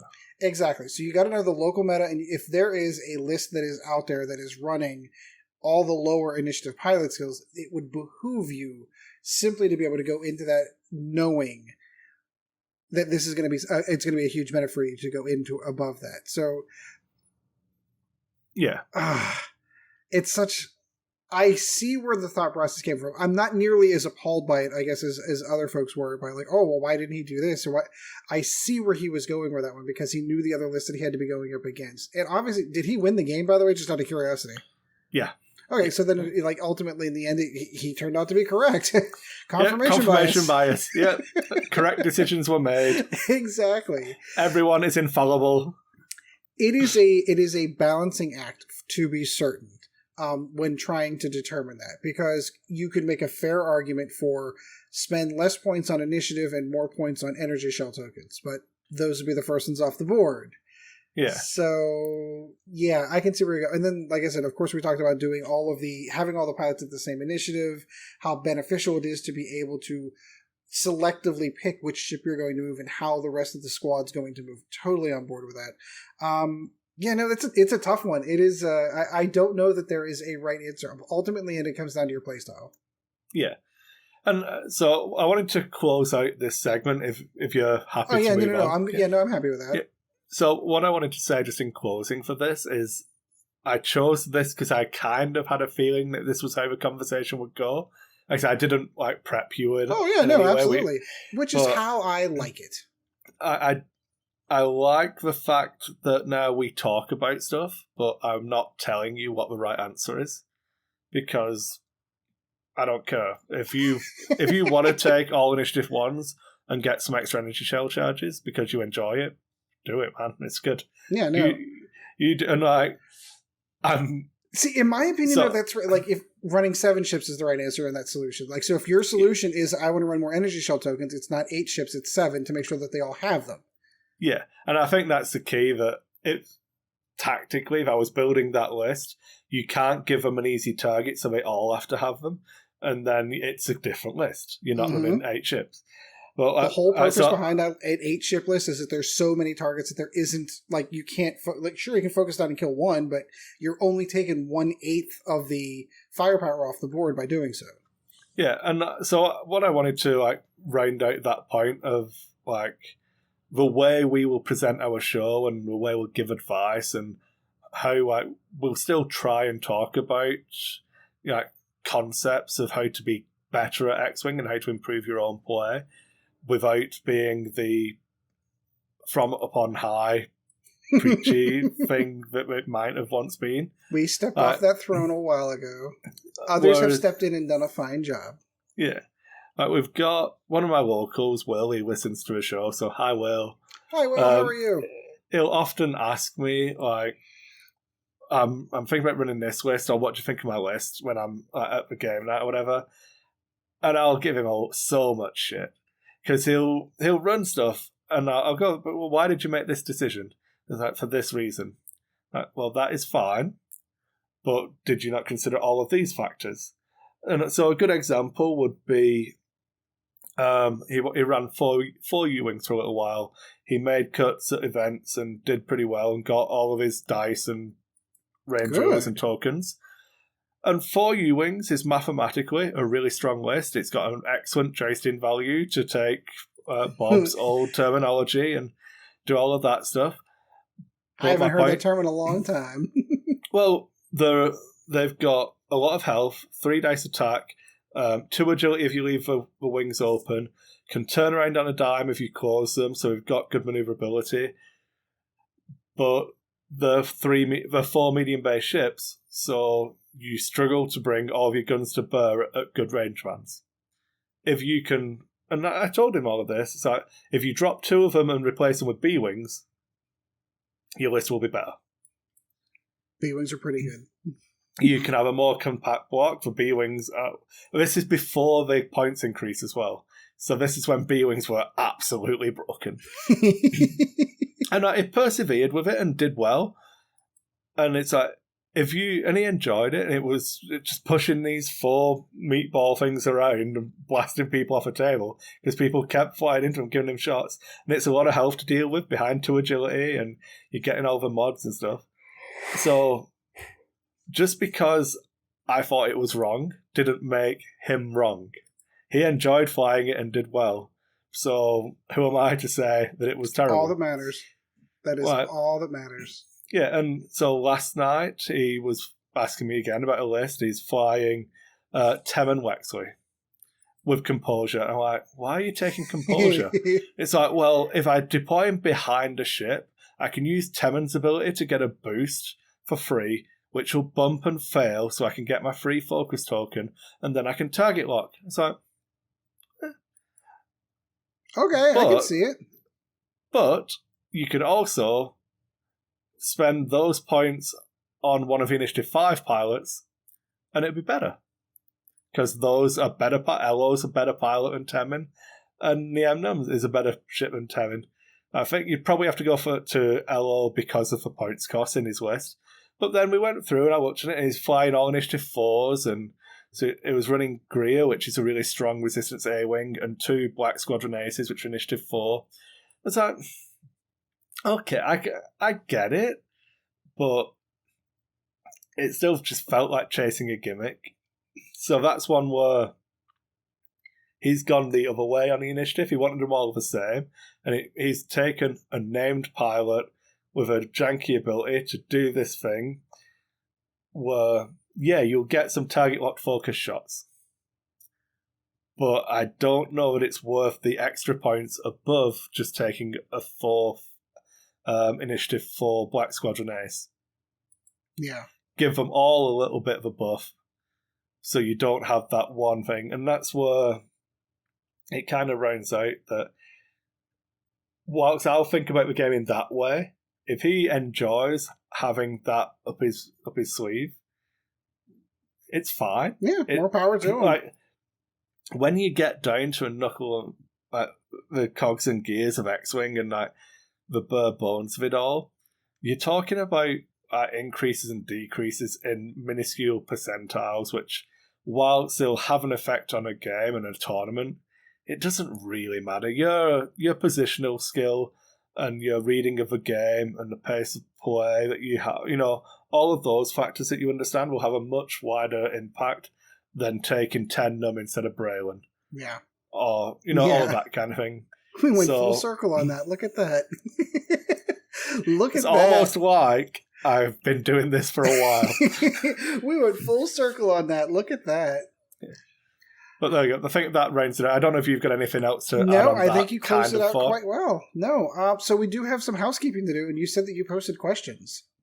Yes, I did. So I wanted to go through a couple of messages we've had and feedback. So Chris Fotheringham messaged us back on Patreon saying that his Patreon stuff came out because I shipped them off the other week. Good job. So I've had quite a few messages saying a lot of that had started arriving now. So hopefully if you've not got it yet, you should be receiving them soon. But said that hope you and Ed keep up the great work. I'm proud to be a part of such a relaxed and fun-filled production. So, that's awesome. We really appreciate your support, and that made my day. Thinks we've hit the right points, as in 2nd edition, the whole meta and stat-based diagnostics of a list is a thing of the past. So I shouldn't have spoken about jousting values, I'm sorry. You went ahead and screwed it all up, Chris. What are you doing? Just find a list that you enjoy flying and stick with it and keep up the great work. So, thank you. There you go. So we're just going to have a load of like back patting and stuff. And then we got an email from Peter, and I have an image. I think I did send you the squad, didn't I? Yeah, you did. So I'll pull it up for people watching. And Cowabunga. Yeah. So he. I'm pulling it up again myself. This is so cool. Yeah, it's another great show this week. Just a quick message and thank you to say I went to a small 12-person wave kit at the weekend with a so-called dirty list that I thought you would appreciate. So it was a Jakku gunrunner with seismic charges, 4 Kimura goons with ion cannon and proton bombs, and you're missing the key point, of course. Yeah, if you look at them, all the Kimura goons are painted up. And green with one's got an orange stripe, one's got a purple stripe, one's got a blue stripe, one's got a red stripe, and then the Jakku gunrunner is all brown with some like red in it. A little bit of purple, actually. Yes, it's a Ninja Turtle squad. Yeah. He even painted the astromechs the same color. That's amazing. That is so cool. It's good. I really liked it. But yeah, he said he managed to win the entire event, and there's a lot of beef in that list. No wonder. Yeah, it's one of those squads, and I think Sean touched on this when we were first talking about this. We've done a lot of rolling back to what was good when the games came out, and it's still good. Yep, it's a lot of hit points that people have to fly into to take from you. You point the turrets at people, ion them, and then bomb them off a table. And if you can't do that, you tractor beam them into your ions. So, well, congratulations! That's an awesome list, and that's a fantastic paint job. I love it. Yeah. Then I had I didn't go into work today. I had the day off because I've not been feeling too well, and I didn't have an event to run. But Chris, I've got him to do as our next batch of tokens. So we spoke about Roger tokens. So there is the prototype Roger token. Now, that's in lieu of calculate tokens, correct? Yeah. So they're going to be our calculate tokens. I thought that would be funny. I love it. I like them. So I am going to have to go out buy a whole bunch of a shitload of Vulture droids now so I can run them, but damn it, it's worth it. Yeah, so that will be the next batch of Patreon acrylic that we do. Will be some Roger tokens. Chris should have them all done by next week. So it'll be a while we build up again, so I can do another $120 worth of posting stuff out. Fun times. I need all of the patrons to move to Calgary so that I can hand stuff out in person. Just pick up a move so you can get free stuff, that's all. Yeah, but that's been really good fun, going through some designs for that. But I'm happy with those. I think they're pretty cool. So yeah, they are really cool. I like it. Yeah. Then that's all of the back patting stuff. Can't speak. It's definitely I can feel my nose being all clogged up. And Sorry. That's all right. Then we had questions. So I did say, if people, because me and Ed are planning on playing a game on Vassal, which we might live stream, or we might just record, depending on if I feel like I'm going to be able to get through speaking live. Mm-hmm. But I said if people want to call out a squad for me to fly, or just ask any questions.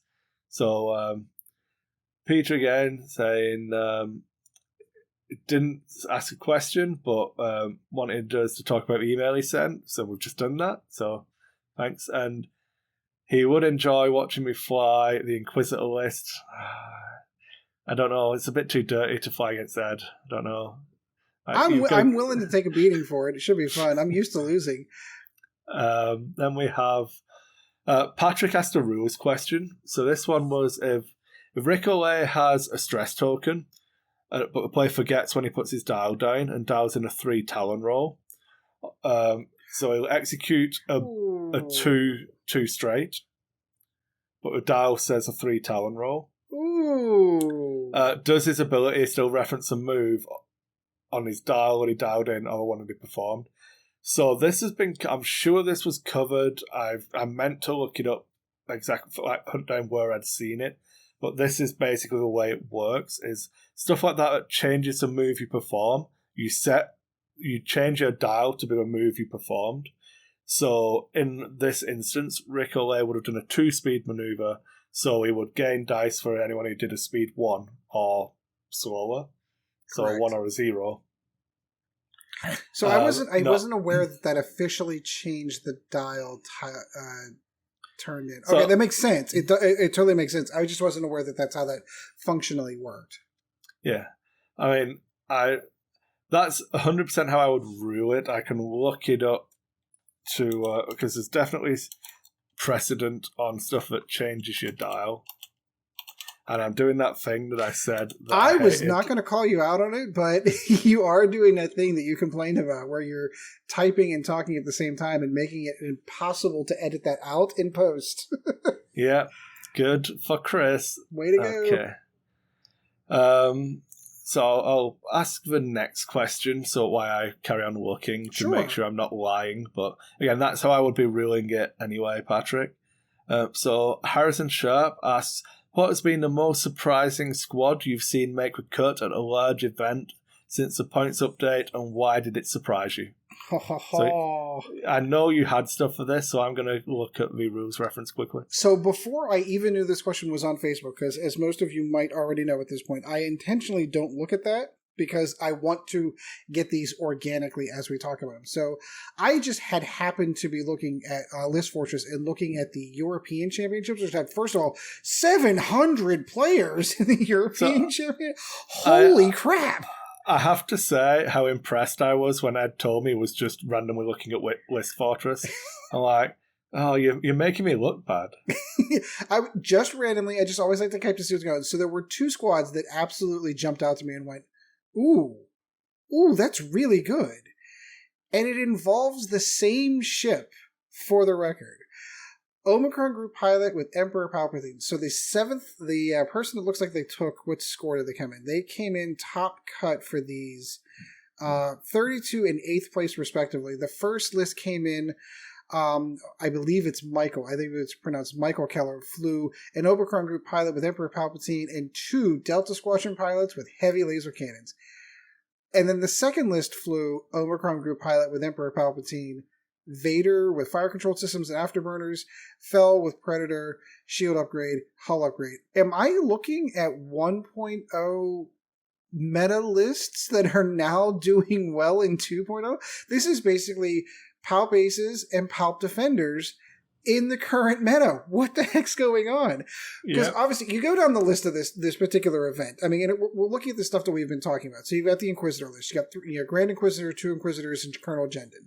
And then you've got Jedi as long as the eye can see. Anakin and Obi-Wan. I'm sorry, this one's got Mace, Windu, Saziz, and then Mace. Anakin and Obi-Wan. So these are the lists I kind of expect. But then I get down to these going, wait a minute.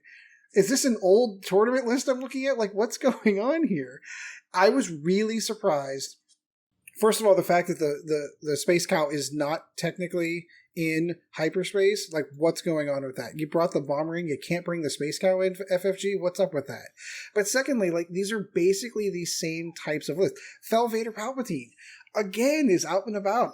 It makes me want to bring the old list on because I used to fly that quite a bit. So that really surprised me that in second edition, in 2.0, that these lists are supposed to have been filtered their way out.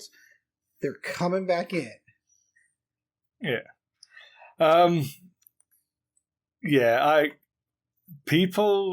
Defenders are good. Especially with heavy laser. Oh, all right, so heavy laser cannons aren't what heavy laser cannons used to be. I get that. Yeah. But darn it, that's still really cool. Yeah. Palpatine's good. We said this all along. But people don't believe me because there's always been other stuff again, and you're looking at that 10%. 10% is actually a big number when you're dealing with D8s. But like you're talking about like 0.2% here, that type of thing. And this, I think, is an example of that meta correction that FFG are doing, where as the points changes happen, barring something drastically going wrong with a new ship being released, the points should get closer and closer to everything being closer in balance, where those percentages get smaller and smaller so that you can fly more of the stuff. So whereas in like before, when defenders were good, it didn't matter because phantoms were fucking ridiculous.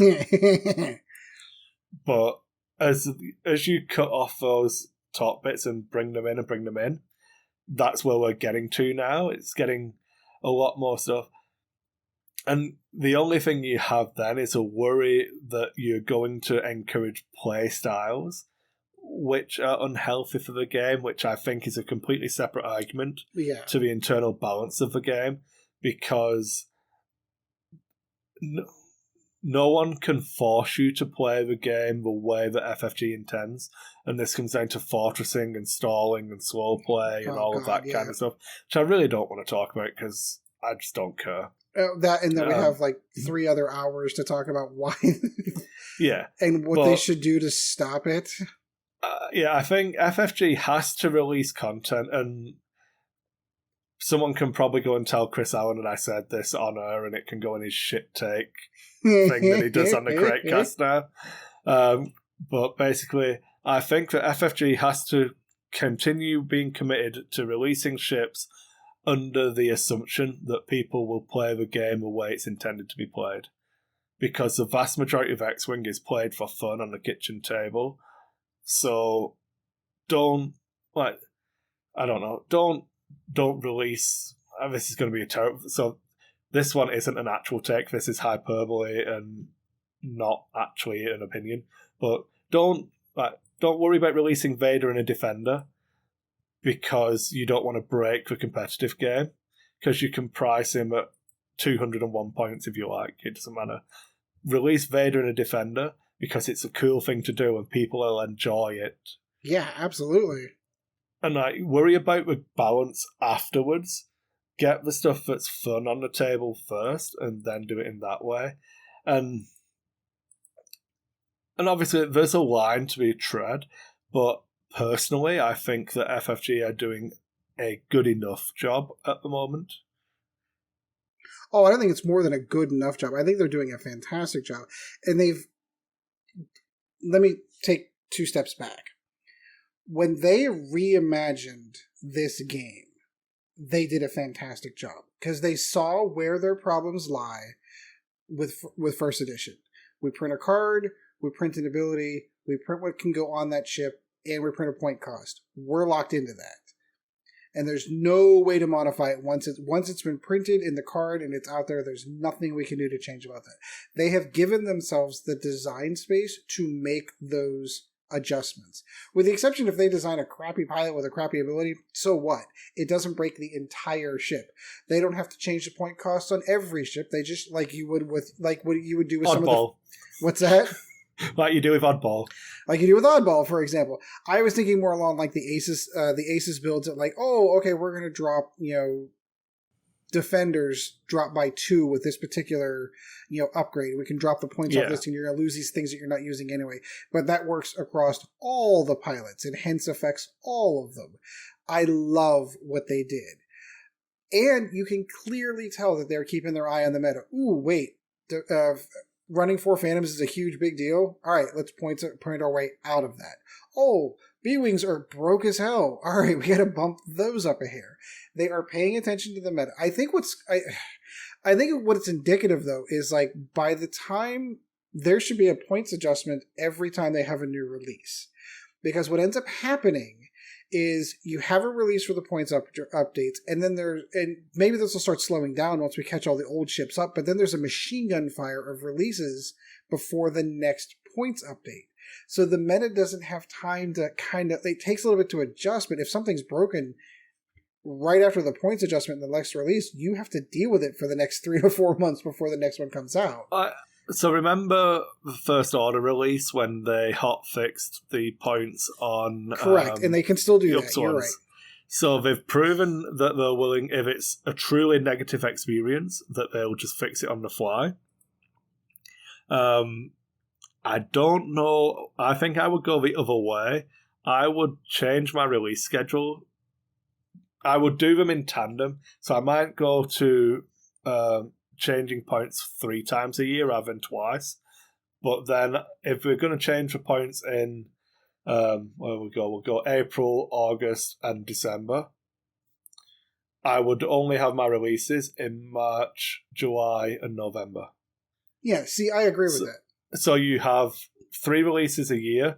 You get the points for them for a month to get some hot takes, change the points from those hot takes, then live with them for 4 more months, then rebalance everything perfectly, plus the hot takes from the new releases. Yeah, see, I agree with that. I actually like that much better now that you've said that out loud and I've had a moment to kind of put some thought into it. Because, all right, the way that it used to work, I know, I'm going to go back to the old, first edition, you get 2 ships for Imperial and 2 ships for Rebels, and that was every wave.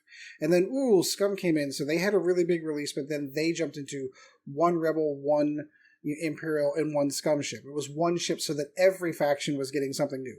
They're not doing that like that anymore. Like, some factions get 1 ship, some factions get 3 ships. So if that's the case, just condense them all into 1 wave. If you put 12 ships in 1 wave, we'd still buy it.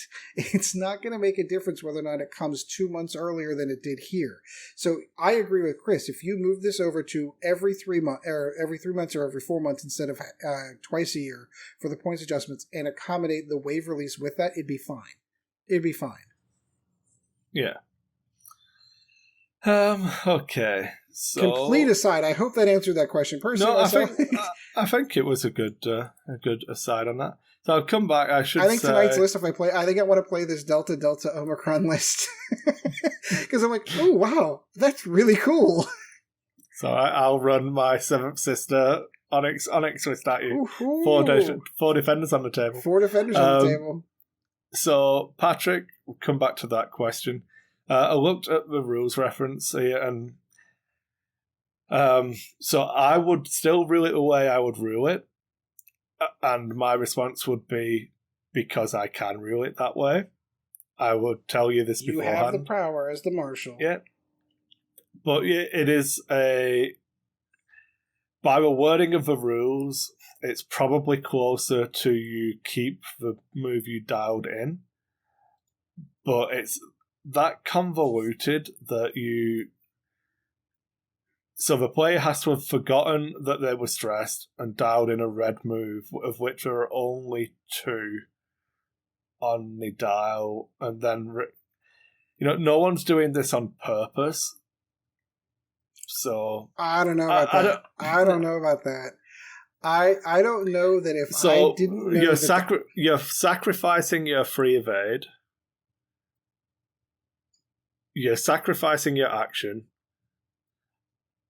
and you're for the ability to do a white 2 straight. So why wouldn't you have just done a blue 2 straight, cleared your thing, and taken an action? Yeah, I don't know. Well, I feel like having a focus token is better than having an extra die. Maybe in some instances. I guess what I'm just saying is I have played and have seen some shifty players. You're not wrong. Who could see that, have that little thing in the back of their pocket. They're on a final table, top 4 or something like that, and go, if I do this, I can force myself into a position where I do the 2 and I get the extra die because I need the extra die. And dice are variants. He can roll all 4 dice. They're all 4 hits, and that wins him the game. It's a gamble, I'm not going to lie. But knowing that he had that opportunity to do it, I mean, I'm not saying that there are a lot of guys out there, but I know that there are a couple that would absolutely take that into their arsenal and their toolbox of, here are ways that I can cheat the game. No, you're right. But anyway, so performing a red maneuver while stressed. Sorry, attempting to execute a red maneuver while stressed means that you perform a white 2 straight maneuver instead. So it doesn't technically say specifically in that bullet point to change the dial. Mm-hmm. And it did add in that it talks about the revealed dial. So I would be closer to ruling that if you did a 2 white straight because of being stressed, that your dial doesn't count anymore. So it would fall under the you not having revealed a dial because you attempted to reveal an illegal dial. So sort of how ion tokens, how like the ion effect would kind of yes. Like I did a 1 straight, but I don't have a 1 straight on my dial. You didn't execute a maneuver. You performed a 2 straight instead. Correct. So you don't. So I would be closer to saying, if you pushed me, as in you were arguing that you should still get your 3, I would say you get no dial at all. Yeah, because you were assigned a value as opposed to. Yep, I would agree with that. But on the surface of it, I would be happy to say that you just get the 2 straight. Is again, I would have to communicate. If I was running a hyperspace trial or above, I would be communicating all of this information prior to event starting to make sure everyone's on the same page. If it was done, if it was done in me running a kit tournament for the store or whatever, that's where I'd go. So like, you did a 2, you did a speed 2 maneuver. That's what you count as having done. if you can't remember it, just change your dial to a 2-speed maneuver and put your dial on your ship. It's fine. That's how you'll remember. If they argued, I would just go on to the next thing, but no one argues with me when I make a ruin anyway. They know better. Sorry. There's a different... By that, I mean argued, not discussed. Yes. The way you talk to a judge is you discuss your opinions upon the rules and why you believe something to be one way or the other. Lay out your case, then let the judge have time to look at it, review it, and then they will explain their answer.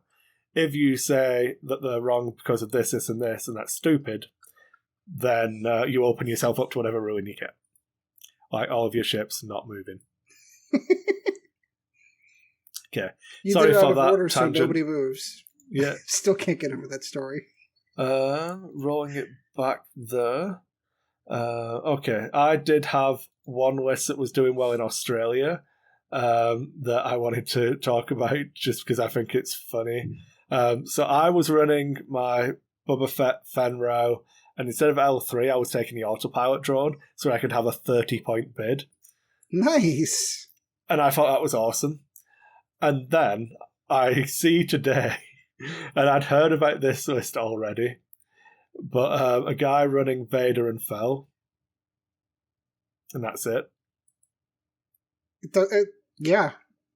It reminds me of Aaron Bonner running the 86-point squad where he just ran... Yeah, so this is a 45-point bid. Yeah. Yeah. So, all right, so I love quoting him because he's a fantastic X-Wing player. He's a really cool guy, too. I'm going to talk Ryan Fleming from the Pittsburgh group. And when we had the conversation with him in Epic and other games, he always said that if initiative is important to you, if going first is important to you, go big or go home. Yeah. Totally can see it. 45, there's multiple reasons why that is a good reason. The same reasons that Aaron Bonner said for not putting on a 12-point TIE fighter in his Whisper Echo list back in the old 1.0 days. It's 12 points that they can take from me. They have to beat me to be able to get those 12 points otherwise. Totally agree with it. Same idea. If I'm taking a 45-point bid, that's 45 points that you can't take from me unless you beat me. And that's kill both of my ships. That's the big thing for me and why I think bids need to be changed, or something about the format to make the bid actually have value. Because at the moment, it does too many things for me, but that's a different conversation. I think we've spoke about it briefly before. I'm not going to go on about it again. But we can touch on it at a later date again. But just Vader. So Soontir with Predator, Shield, and Hull. Vader with Prockets, Brilliant Evasion, FCS, and Afterburners, 155 points. Yep. If you're a good enough pilot and you can avoid getting shot, and you I totally see it. I can totally see it. It's just there to bully all of the Jedi players. Yeah. You're playing to a specific meta. It's going to bully the Inquisitor players too, I would think, too. Well, the Grand Inquisitor would still have sense, so I wouldn't want to run it into that because it gets worrying. But just a little. Then we had Chris Hunt. No question. He just wanted to share a list that he's been running. This is similar to one I've seen on the table a couple of times in Calgary. It's Lando's Lady plus escorts. So it's Rebel, Lando Calrissian with Leia Organa, Nyan Nub, and Hull Upgrade for 94 points. Stupid cheap. And you still don't see a ton of them floating out there. No. Wedge with marksmanship and S-foils, and Thane with servos, S-foils and marksmanship.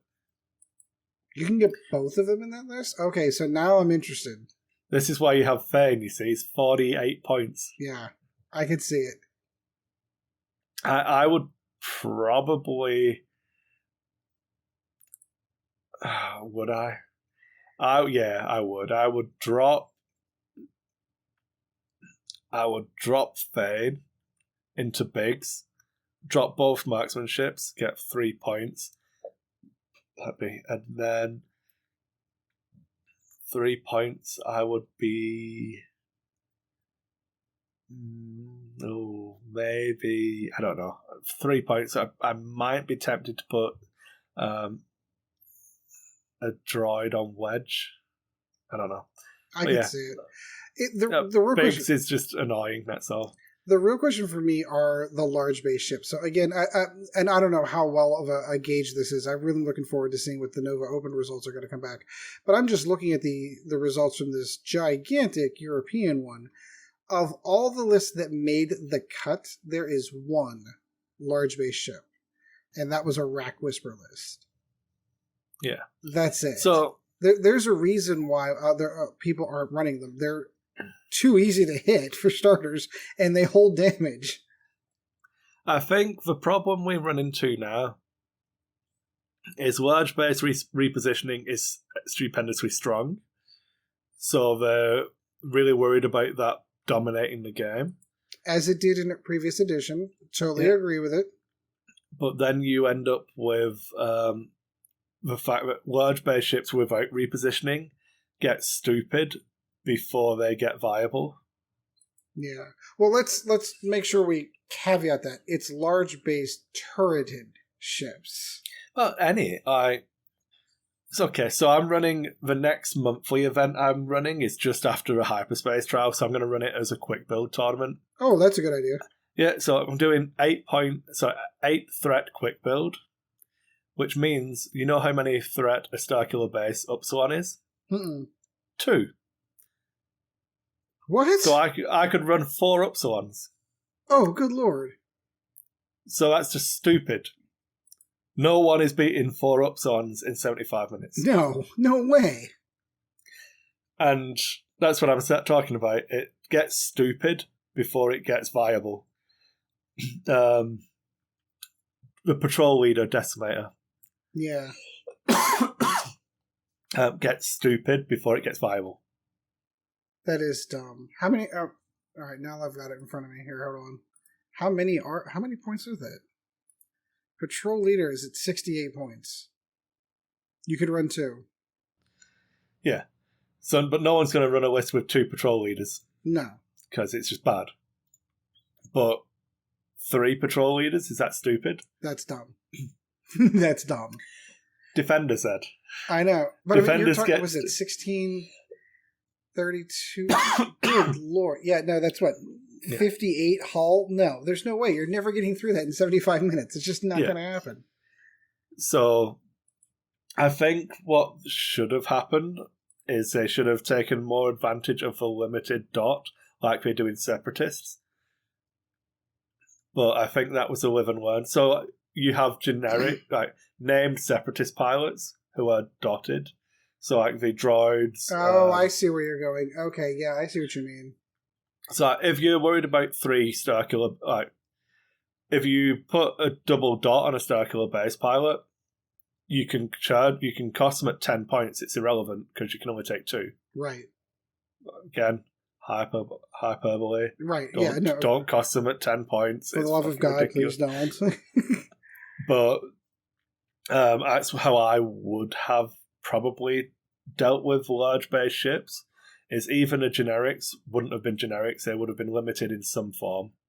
That would have been my answer to it, but maybe I don't 3.0. So 3.0.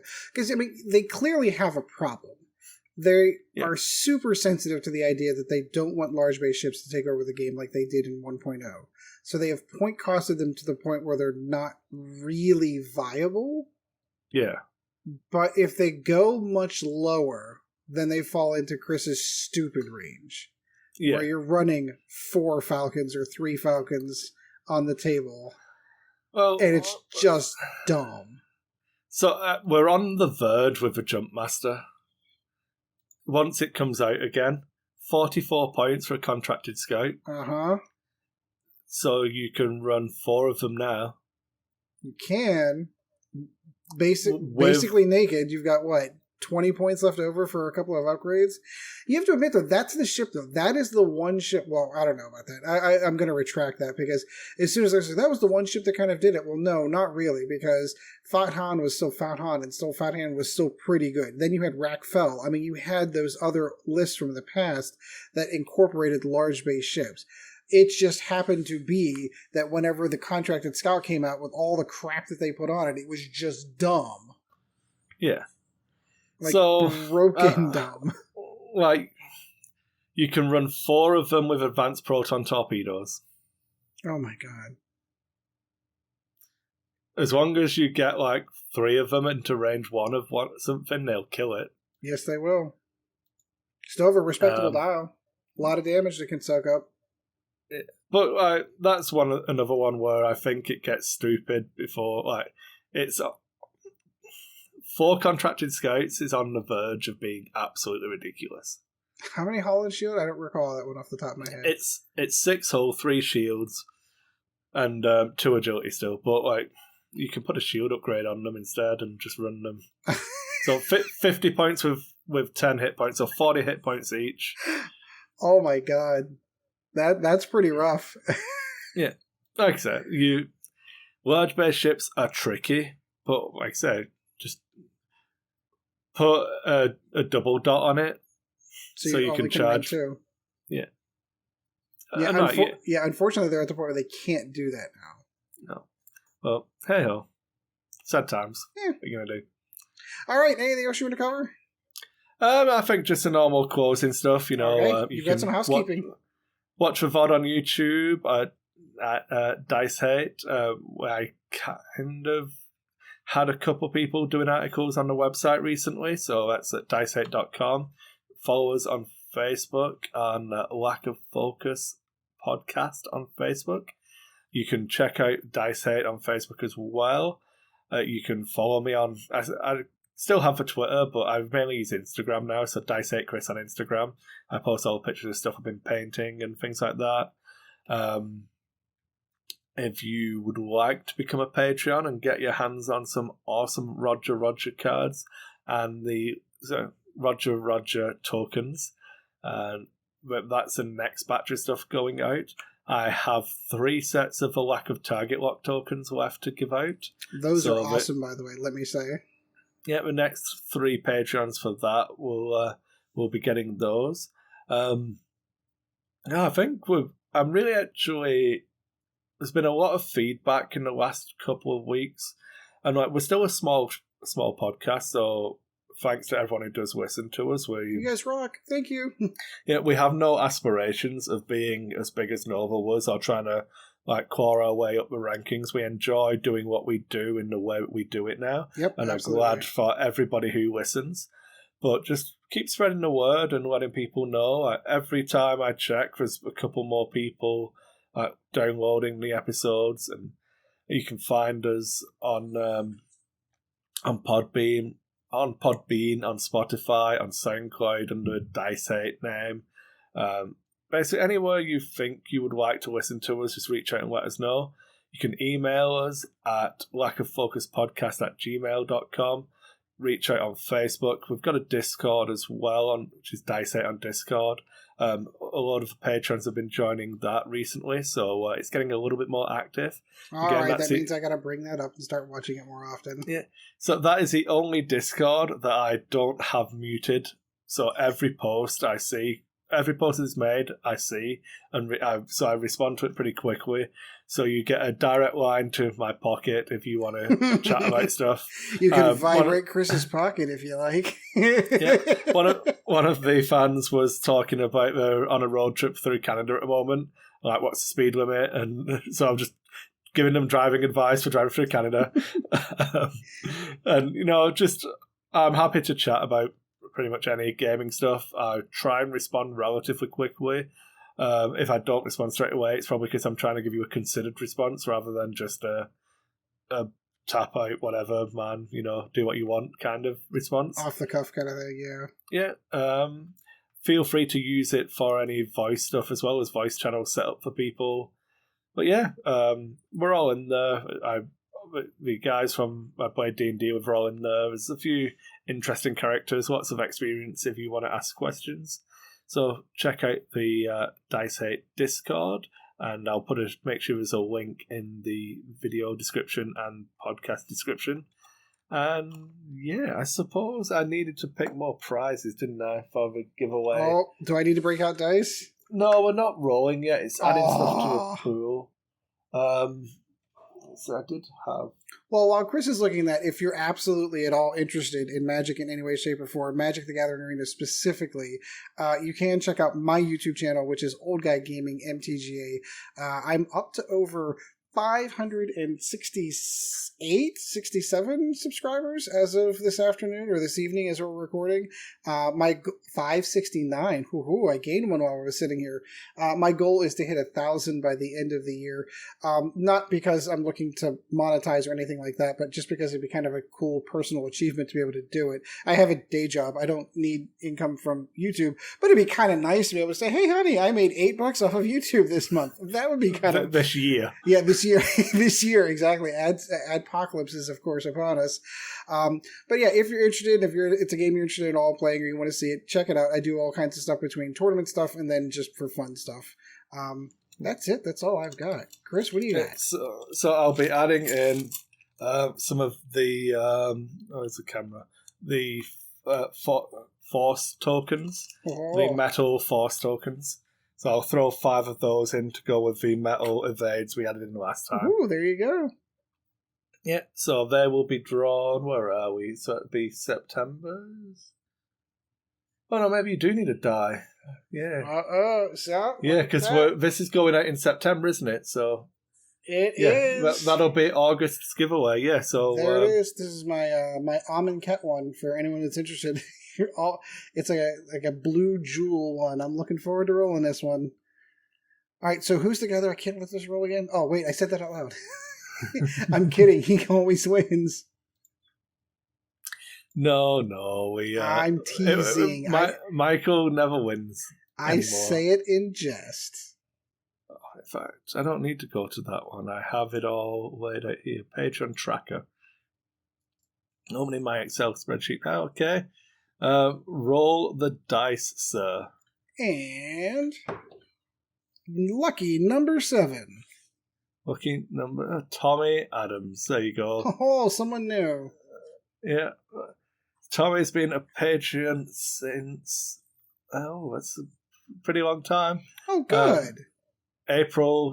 Since April 2018. Oh, wow. You rock, man. Thank you. Yeah.